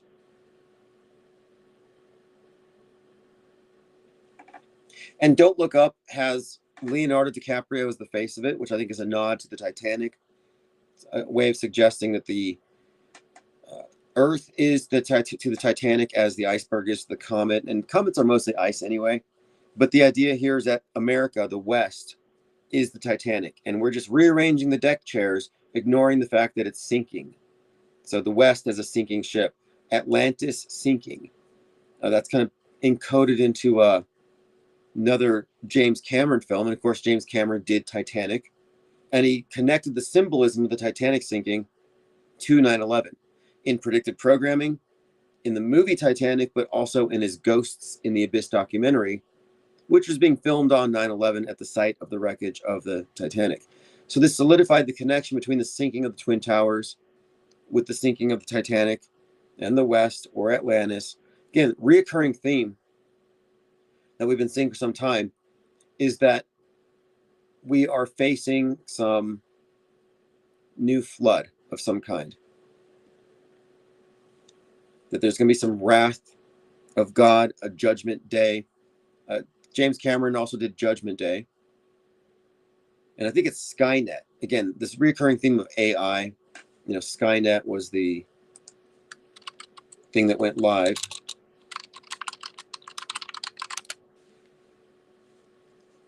In fact, he said something recently about this. Yeah, so James Cameron, Skynet caused a near extinction of the human race, eradicating humanity out of fear. James Cameron said, only self-policing will prevent AI from becoming Skynet. He warned us of the use of artificial intelligence in a global arms race that could lead to a dystopia. I think he also said that testosterone was a toxin. And that kind of made sense that with Avatar 2, even with Arnold Schwarzenegger, it all makes sense if you look at these archetypes that he puts out there.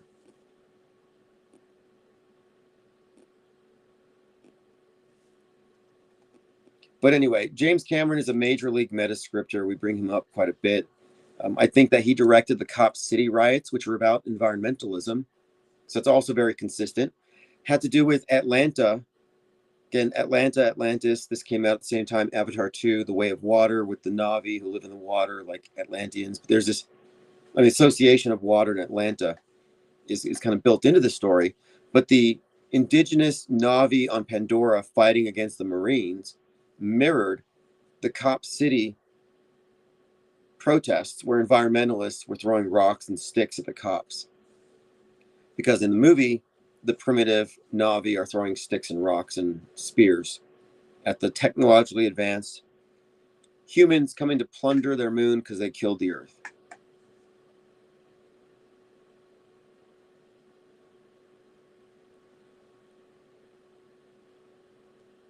It's almost insane if you think about this, how redundant these themes are. Just looking at this, I'm going through my threads here, my notes, but we're consistently hit with what is almost tantamount to fire and brimstone, like doomsday preachers. And a lot of people have compared climate alarmism to the idea of doom and gloom, fire and brimstone church, where if you don't change your behavior, you're going to be judged. And what if that's the purpose of it? You know, what if the purpose of this constant inundation with wrath of Gaia, judgment of the human race, mass extinction, what if the very purpose of it is to maintain the cohesion of the group and get the group to shame those who don't conform? Like, we must conform or Gaia is going to punish us. You must conform or God's going to punish us. Like, it could just be part of the control system getting into your heads and forming attitudes and feeling threatened by those who don't conform. And this all ties into the green movement and its criticism of capitalism in the West and fascism and Trump. It's and again, this gets back to the starting the conversation about Renee Good, wicked for good, the green witch, green Joker hair, and this coded symbolism that is consistent. John Scott says, "Ice, Ice, Baby." Yeah, you had Vanilla Ice singing "Ice, Ice, Baby," and Christy Nome is dancing along with Stephen Miller. Trolling. You know, I was like, that's very trolly. All right, moving on. I think we've covered quite a lot here. If you're not following me on Twitter, I'll put a link in the chat. It's IPS Think Tank. If I find anything of note, I post it here. This psyop with Alex Preddy is just like a day old, and he's not the only character on the stage. You have that Antifa guy. They put these characters out there, but we can't really make definitive statements about it until more information has come out. But based on what I've seen, based on what appears to be a pattern, my takeaway is this is a template. This is a manufactured martyr. Lean Dion says, in Tenet, humans from the future traveled back in time attempting to wipe us out because ocean levels rose and the rivers ran dry. And that's a Christopher Nolan, right? Again, Christopher Nolan, Jonathan Nolan, Oppenheimer, Fallout, Batman, heavily represented in predictive programming. And in the Batman Dark Knight Rises, the whole Dark Knight trilogy, the set design is done by the guy who did the set for Wicked, the guy who designed Oz, Nathan Crowley. Like, Nathan Crowley designing Oz just for some reason really stands out to me as notable here. Same figure involved in a movie that contains predictive programming, claims a relationship with Aleister Crowley, but it stood out to me for two reasons.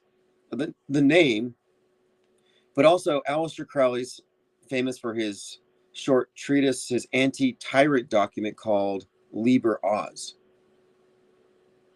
It always stood out to me because of the Oz thing, and I was like, what does that even mean? But Liber Oz is a statement that's against tyranny. It's about asserting control. And if you look at the overall theme of Wicked, it's the Antifa opposing the tyrant, the wizard.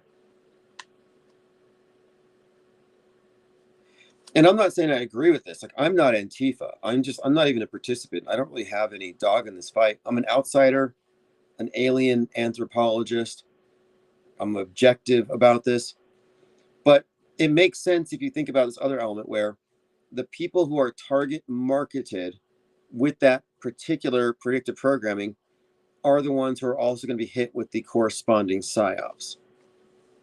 So, for example, the people who are into Wicked 1 and 2, who've been watching it for years, who are into that fictional universe and all these characters, are going to also resonate with the Renee Good story. And they may not even recognize that these stories are the same.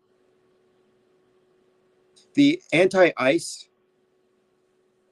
and the saving of the animals and munchkins, too perfectly timed, done for the same reasons. And these martyrs exemplify the idea of sacrificing one's privilege to fight for the cause, etc. Vanden says, as an art director, Crowley worked on Braveheart, Mission Impossible 2, and The Devil's Own. Intriguing. We'll have to put him on our list because we're analyzing metascriptors, those who are contributing work to our fictional history. That's what when I say metascriptors, I mean those directors, art directors, writers, artists, musicians, whose work, whose content reinforces the fake events, the simulated historical events. And so it looks like this Crowley character is relevant in this conversation, as is, we talk about Braveheart, Mel Gibson, Jim Caviezel, very big. Again, I would argue that you can discern who directed what psyop to a large degree. Like, I think Spike Lee directed the George Floyd psyop. I think Jordan Peele directed the killing of Jordan Neely. I would say that Butler was directed by Mel Gibson. January 6th, Braveheart's director. Big crowd, simulated combat. Stanley Kubrick, one of the great metascriptors of the 20th century, brought you the JFK assassination, Apollo 11, 9/11, some elements of 2020. The impending nuke. So I don't think that they're going to annihilate everybody, but I do think that this nuke thing is on the agenda. And this, again, reoccurring themes. The end of Pluribus, atom bomb. It's time to eliminate everybody. The end of Begonia, which weirdly had a flat Earth model with the dome getting popped. But a lot of blackout stuff as well. And you can't really separate these things because the nuke would give us EMPs, blackouts, and then fallout. But when it happens, you will know that the director of wherever it goes, the atom bomb and the fallout, will likely have been the Nolan brothers, Christopher and Jonathan Nolan. They have a third brother who was a hitman with the code name Oppenheimer. But anyway, we brought up the Nolans because they're very much like in Tenet. They're very much connected with the same overall themes here. And all of their movies are very 33 coded, like Fallout, Vault 33. They also made a point in Oppenheimer to emphasize the 33 pounds of marbles in the jar. And of course, the Trinity site. James Shelby Downward has done a lot of symbolic breakdown of the alchemical significance of the Trinity tests. And after, anyone care to guess how many years?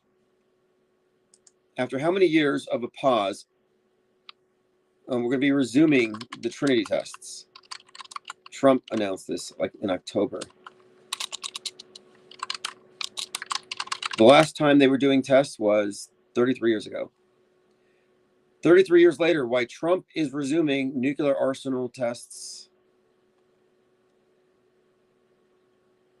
Trump appears to suggest the U.S. will resume testing nuclear weapons for the first time after 33 years.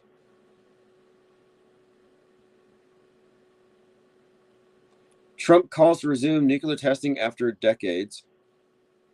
We're going to do a breakdown of that as well, the scenario of the nuke and how it relates to the Kraken, it relates to Godzilla, it relates to the Poseidon, Hunt for Red October. So we're talking about Poseidon and Putin's Poseidon weapon, his nuclear submarine that can take out a coastal city. And then it turns out we got Christopher Nolan, who directs The Odyssey, which comes out this summer. And The Odyssey was something we already talked about. In the Space Odyssey, we're talking about how in the ISS, the capsule was called Calypso, which is the name of the nymph that kept Odysseus prisoner for 7 years. So he's stranded, and then afterward he pisses off Poseidon, and the story begins. What's up, Psyop Sidecar? Says, did you see my comment on Lookout Mountain Green Day? I have not, but we did discuss the significance of Green Day and the Super Bowl. In fact, I was looking at the Super Bowl Sunday symbolism, how it connects to Imbolc or Candlemas, which are, the pagan holiday. So Imbolc or Imbolcs celebrated on February 1st or 2nd, a Gaelic festival marking the beginning of spring. It's the midpoint between winter and spring, winter solstice and spring equinox. It's associated with Saint Bridget, a goddess in Celtic tradition and later a Christian saint. So this is a symbol, this holiday, it's symbolic of the return of spring. Now, the Catholics celebrate it as Candlemas. It's a midwinter festival. But the reason I brought it up is I was looking at the Super Bowl where Janet Jackson has a wardrobe malfunction. And you see the solar symbol on her piercing, on her nipple. And then you have Justin Timberlake there. And at the time I was researching this, and someone had pointed out to me that this was likely a representation of the goddess Bridget and the weaning of the sun god represented by Justin Timberlake, because it's all about the sun with all these various symbols. And I thought, well, maybe the Super Bowl and the green field, it is likely part of this whole ceremony anyway. Well, anyway, they do in fact associate the color green with this particular holiday. And that's why I'm bringing this up. So it's a key correspondence. You can see images of the goddess in green. This is Irish mythology. But it's typically on Super Bowl Sunday where everyone's looking at the green field. And I thought this might be a pagan undertone, a pagan part of the Super Bowl. Super Imbolcs is copacetic. Yeah. Well, that's what I'm saying. I'm suggesting here that in addition to being just a game, that Super Bowl Sunday is in fact corresponding with the pagan holiday for this very reason. It's a Green Day. That's why Green Day kind of stood out to me. I'm thinking there's got to be some code here to this. Not to mention the Super Bowl halftime ceremonies, performances, which have occult undertones. Conscious Reality says Bad Bunny is the halftime show, perfect for Osteria. Oh, yes, that's right.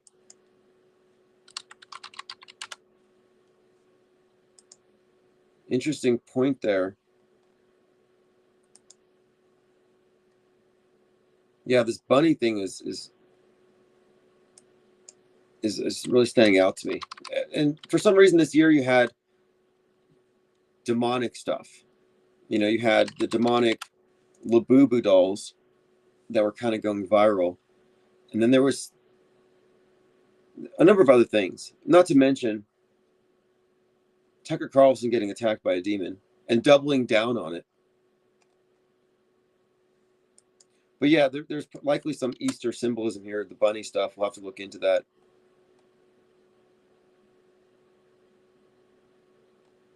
But Bad Bunny, the Boo-Boo's a Bad Bunny.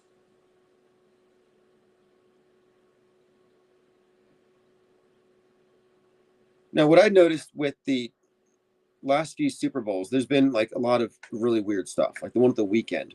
That was bizarre. You had the Blackout Bowl for 33 minutes. Intriguing, especially if you look at the significance of it being Super Bowl 47, because that, to me, that was foreshadowing. Like, oh, maybe it's during the 47th presidency, maybe it's during Trump 47 that we get this blackout that's been foreshadowed, and the 33 minutes of darkness. Copaesthetic says Erica Kirk called the ICE protest demonic or something recently. She used the word demonic. Well, the thing is, they've been very free with the word demonic as of late. Yeah, she said, I think it's demonic. Erica Kirk weighed in on anti-ICE, quote, I think it's demonic.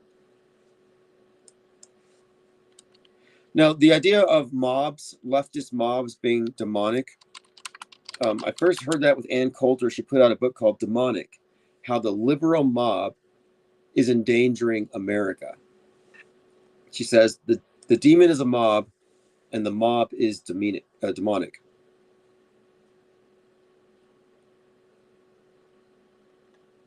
She's one of these politicos, but yeah, way behind the time. I mean, look, Ann Coulter and others who got really popular when talk radio was dominant before internet, they're lost. I constantly see them overreacting to AI videos.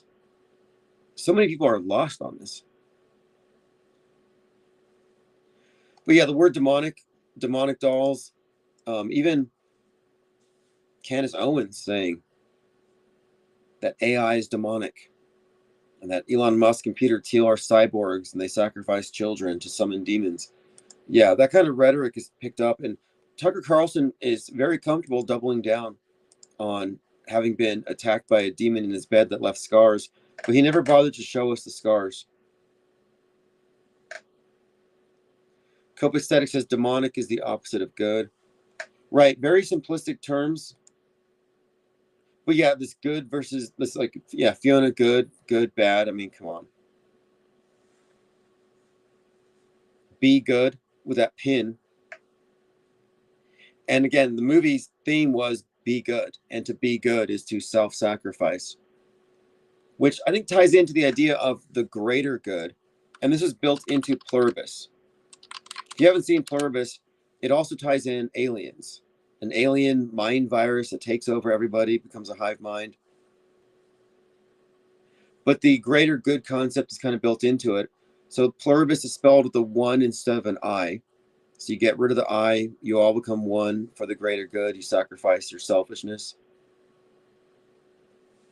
And that's very much tied into the green movement.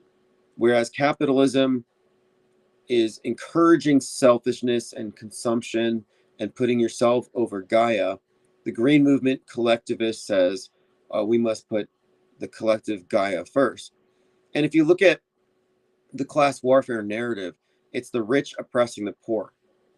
Well, I think that's harder to sell as standards of living increase, and the transition is now to the rich oppressing the environment, to Gaia, and then you have climate justice emerging. And climate justice conflates the two, suggesting that the poor are hit harder by climate change than the rich, who can protect themselves from it, and it's the rich who cause it. And this is the theme of Don't Look Up. The greedy, the rich, are the ones who are going to get rid of us all. So the collective has to sacrifice them for the greater good. That's kind of the utilitarian ethical concept of the group being the sole measure of value, that the individual is expendable. Eccentric View says, hey, Tim, I finished Pluribus. What's your thought on the atom bomb at the end? Yeah, so it ends with the words atom bomb, and you see a 9/11 in the back. And the idea is that mankind, if you haven't seen it, it's, I don't want to give any spoilers necessarily, but the protagonist is holding up the collective. The reason we can't have world peace is this one person isn't joining the herd, the hive. She's resisting. But at the end, she reaches the conclusion that she's going to have to just nuke the world. So you have that. And then Begonia, where the main character is a beekeeper. At the end of that one, the aliens or whatever decide to essentially wipe out humanity. Yeah, Venom says in Pluribus they used aerosol vaccines. Yeah, that's what they did. They were chemtrailing people to death, or to the hive mind, to the death of their self. Now they lose their individual ego and they become a part of the hive.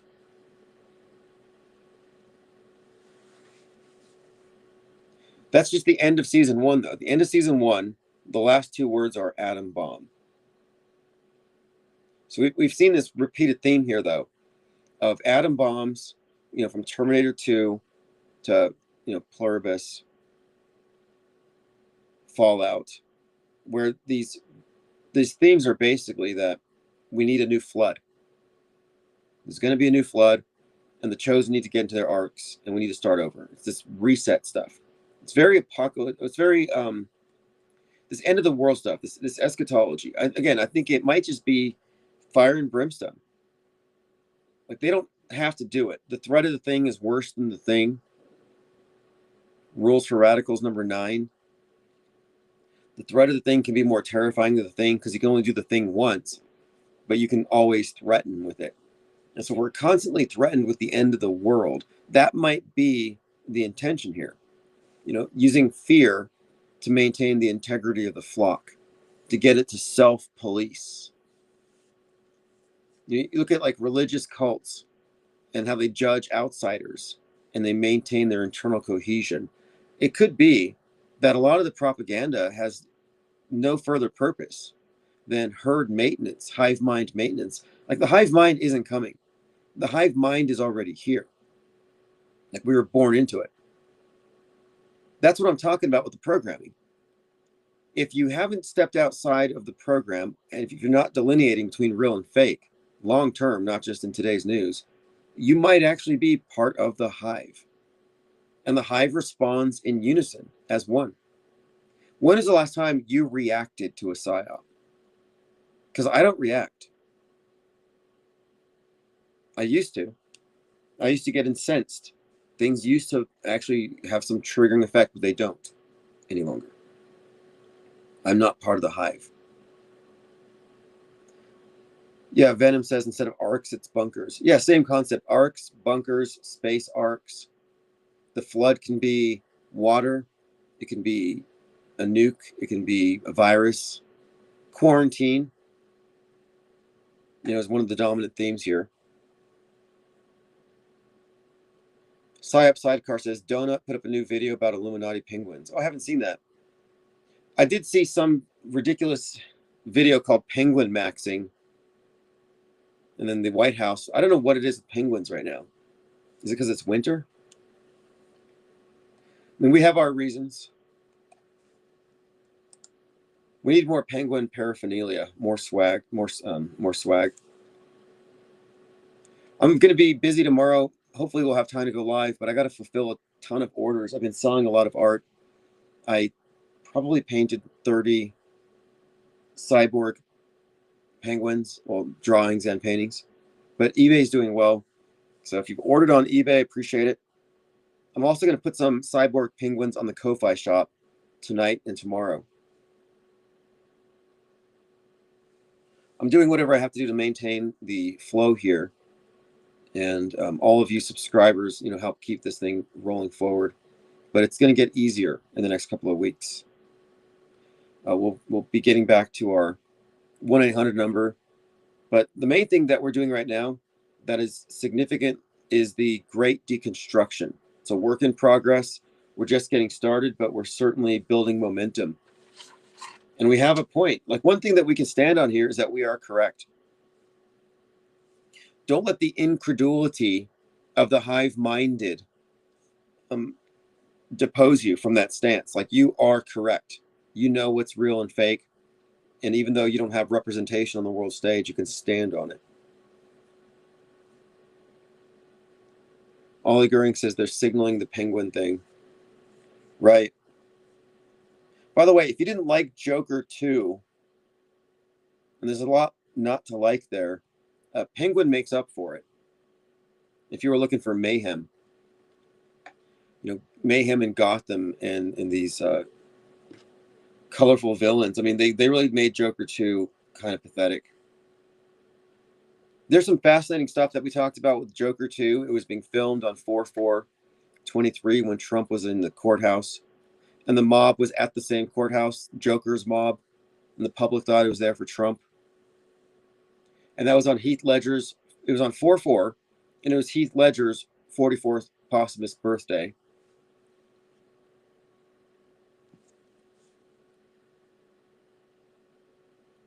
By the way, we talked about this before, but there was this kind of weird anecdote having to do with Heath Ledger, who had died before that movie came out, and Kobe Bryant's coach had said that Kobe Bryant was getting acting lessons from Heath Ledger after watching the movie. And then months later, somebody pointed out on YouTube, that's not possible because Heath Ledger wasn't alive. And I thought, that's strange. I thought perhaps it was a death faker coaching another soon-to-be death faker. The Kobe Bryant helicopter thing, we analyzed that. Tons of predictive and concurrent programming. Another one of these things to put on our deconstruction list. We got to revisit that one. I've been getting a lot of retweets on a post I made about his 666 workout program. But anyway, all these actors, death fakers, we have to go into the whole topic of fake deaths, fake celebrity deaths, the various ways they pull these things off. The conspicuous role that TMZ has in always being like the first one to report on the fake deaths.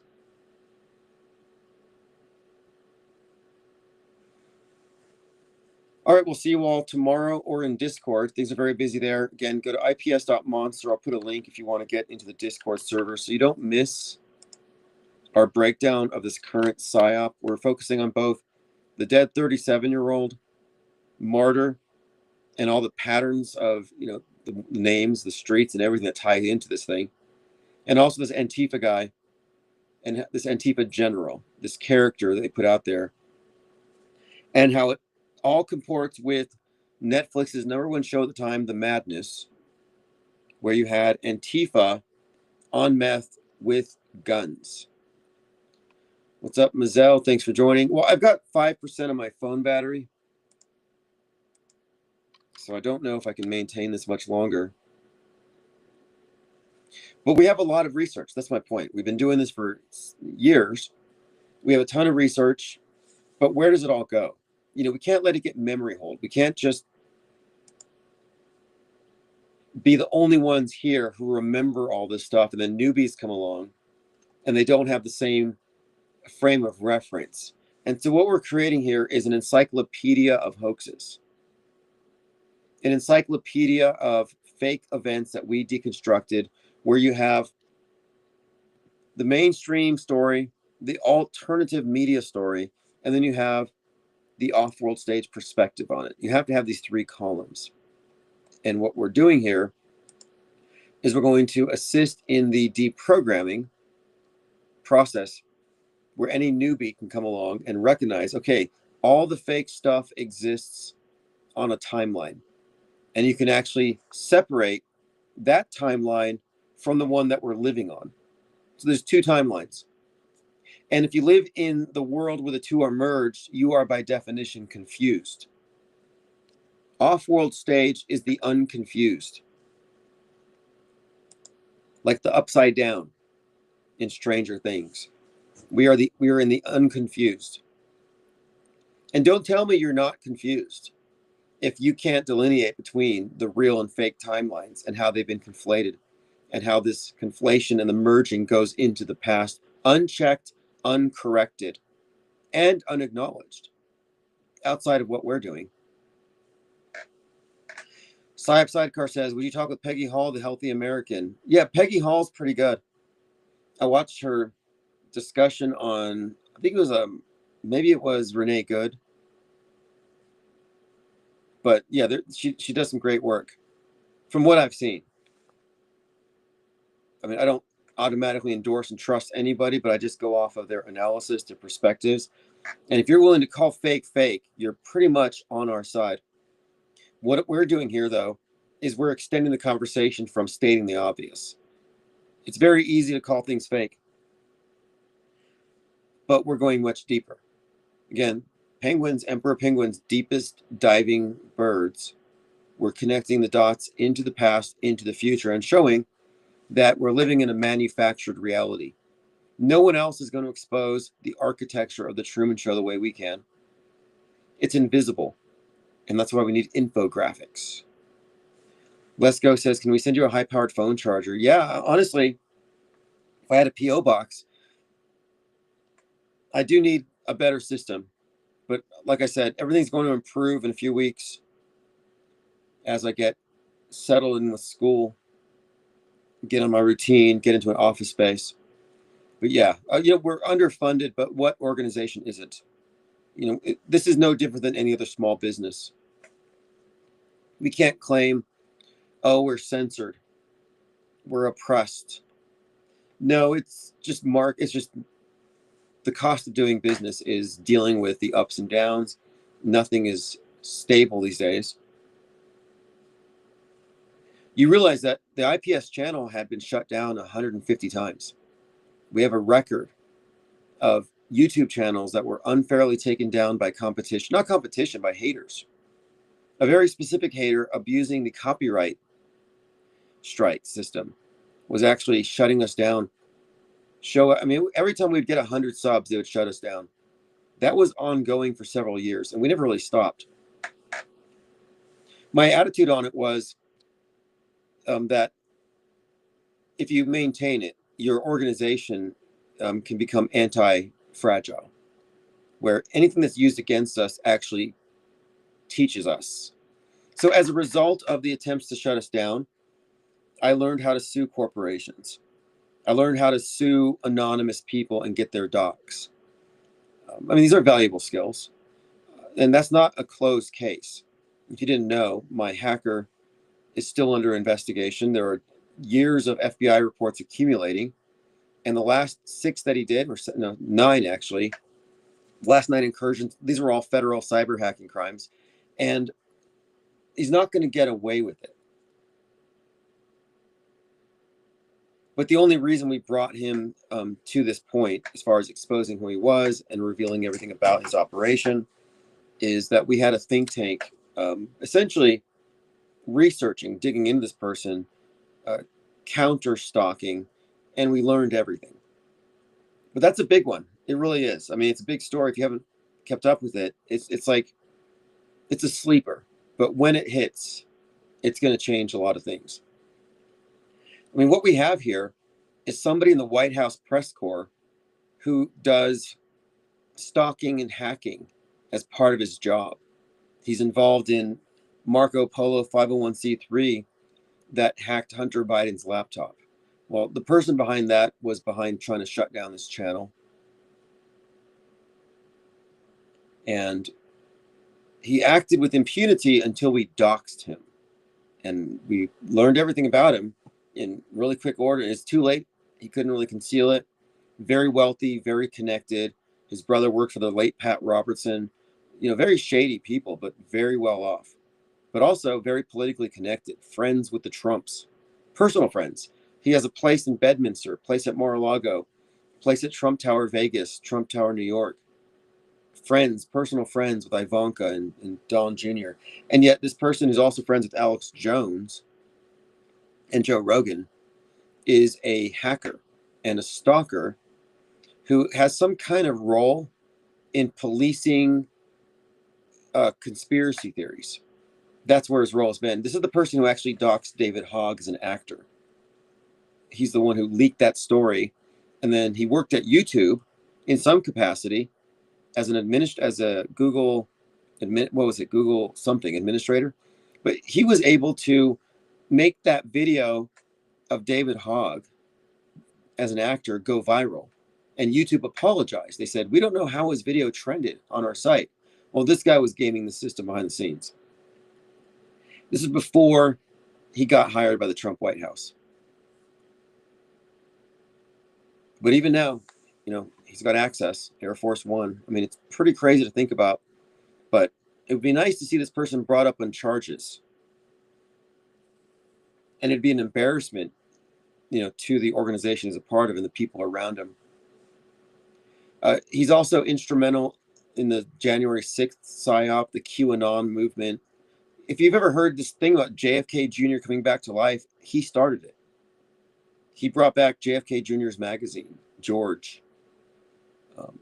When I saw this person who moved from YouTube to the White House, when I followed this stuff, suddenly he didn't want to mess with us anymore because now we could jeopardize his new position. When I saw that, it kind of showed me how the GOP, the White House, the Republicans were basically targeting conspiracy theorists for recruitment to vote Republican with the Q movement. The Q movement was all to get the conspiracy theorists politicized. The red pill is a bridge to the woke right. It's basically onboarding you into politics. Paradox says, how much would the elites have to pay you to buy your silence or cooperation? I mean, no offense, just being realistic. It's too late for that. It's not even about money anymore. Because they wasted, I mean, not they, I don't know. But when I look at the opposition that we've had, the attempts of people to shut us down, somebody who works at the White House, somebody politically connected, trying to shut us down, it's not even about money. It's about humiliating them. I mean, we want to see the people involved in this thing embarrassed. It's about revenge. And revenge is more important to me than money. If I cared about money that much more than this mission, I would be working as a telemarketer. I would be doing something. I'd have a lot more money, but that's not my priority. Which sounds crazy, but I can do it, so why wouldn't I? I mean, I've like decided, and I'm not even like ascetic. It's not about self-sacrifice. It's just about commitment. And what would I do with a lot of money? So if, let's say someone threw a bunch of money at me, you think I'm going to go on a vacation? No. I'm going to buy new parts for the think tank. I'm going to upgrade everything. I'm going to scale up. I would hire people to work on AI agents. We'll increase the distribution of our tabloid. We'll activate our press corps. You know, the IPS Press Pass members, there's like 160 of us. They're all ready to be activated. So no, in fact, money is the worst thing from the perspective of the PSYOP entertainment complex. It would be the worst thing for them, for me to come into some kind of working capital. To me, it's all accelerant.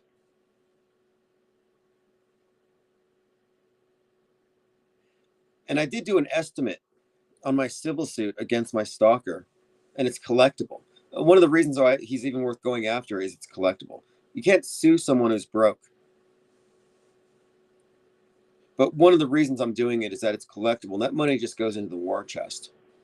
I'm not jaded, but I'm uninterested in anything outside of this mission. I took 10 days off, and I just worked on my sketching, and I read a lot.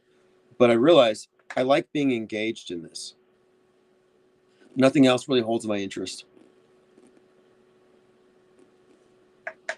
You know, the world stage is interesting. The bread and circuses is entertaining. It's the greatest show on earth.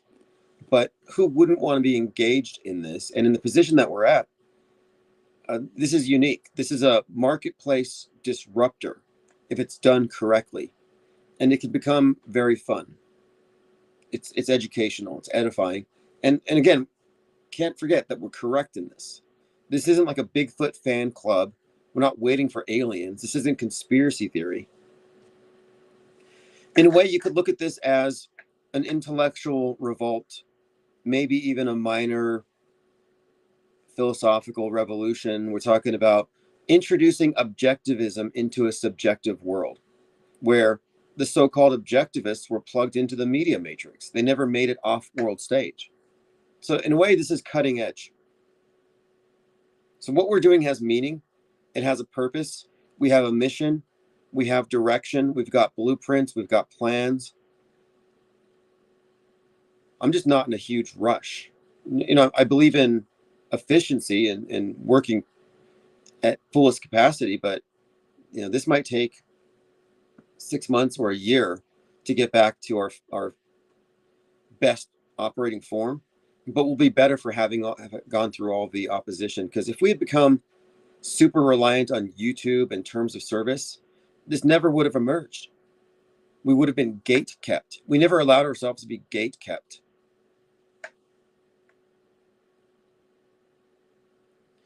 Jamarin May says, you sound like Walter White when he asked why he broke bad. I liked it. I was good at it. Yeah. Yeah, that's kind of admirable. But I mean, that's the thing. There is a purpose here. There's a purpose. Is there a purpose to drinking the Kool-Aid in Alex Jonestown? Is there a purpose to hitting the Q pipe, taking red pills or the J pill? No. Those are time-wasting rabbit trails, deeper levels of programming. They think they're awake, but they've just moved from a blissful dream into a nightmare. They're stressing themselves out, wasting their time as propaganda mules, as unpaid crisis actors, uncredited extras. Like, screw that. This is the place to be if you are a seeker and you care about the truth and you know you're being lied to, and you're aware enough to recognize that alt media is coming from the same source. It's surprising to me how few people have figured that out. And the reason why a lot of them don't figure it out is they're paid not to. They're strategically placed to take part in this triangulation. They're positioned on the political horseshoe, and they do not deviate. And one of the things that's going to emerge next as we get our numbers is we're going to be able to effectively call out and put pressure on these individuals. And it's not that we're trying to change their minds, because their reactions will reveal, are they insulated or are they enemy operatives? And it's not about changing them. It's about reaching to their subs, because among their subs, there will be those who are deprogrammed enough to recognize what we're saying. And the more we develop the Great Deconstruction Project, this encyclopedia of hoaxes, this separation of the two timelines, the more developed that is, the easier it will be to initiate this paradigm shift. We could even paradigm shock people who aren't looking for it, because what we're presenting is undeniable.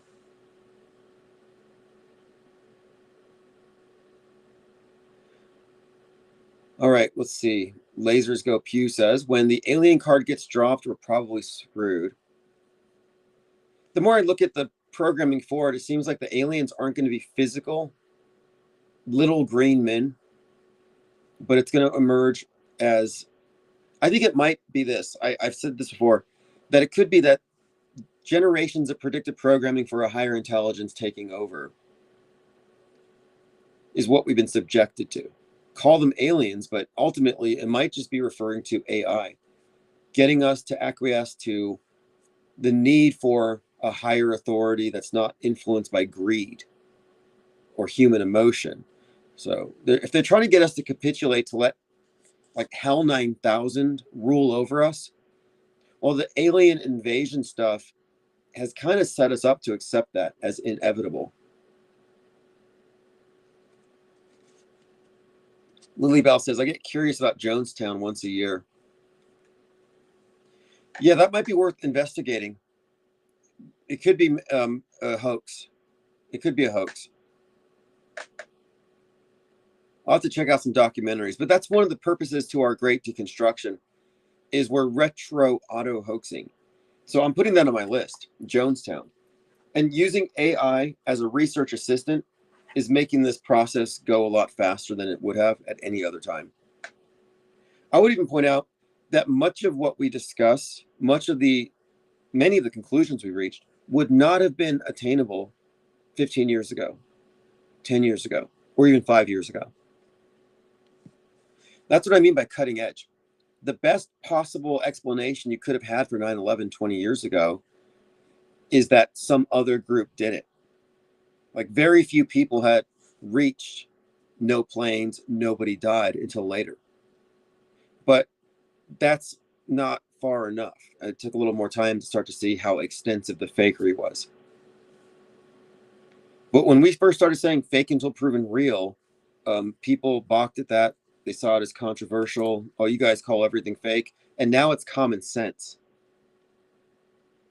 It's becoming commonsensical to say, treat everything as fake until proven real.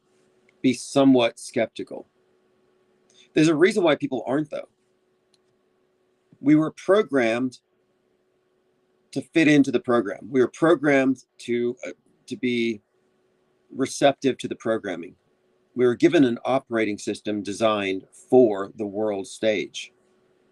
So what I'm offering here, what we're pro-offering, this think tank, isn't telling you what to believe. Oh, here's a list of things not to believe in. No, we're replacing this belief system, the world stage, this model, with a different operating system, skepticism, applied skepticism, and of course, a recognition of the fact that we have a model, and that having a model means you have a point of view. And if you don't know what your model is or what your point of view is, you probably are within the default. Because if you haven't consciously stepped out of it, that is where you are. You're programmed by default. So I call this thing the IPS deprogram for a reason. The terminology here is key, because the word awake is what you generally hear. Oh, we're awake. Took the red pill. Alex Jones woke me up. Well, you're not awake. You're having a nightmare. You're just alternatively programmed.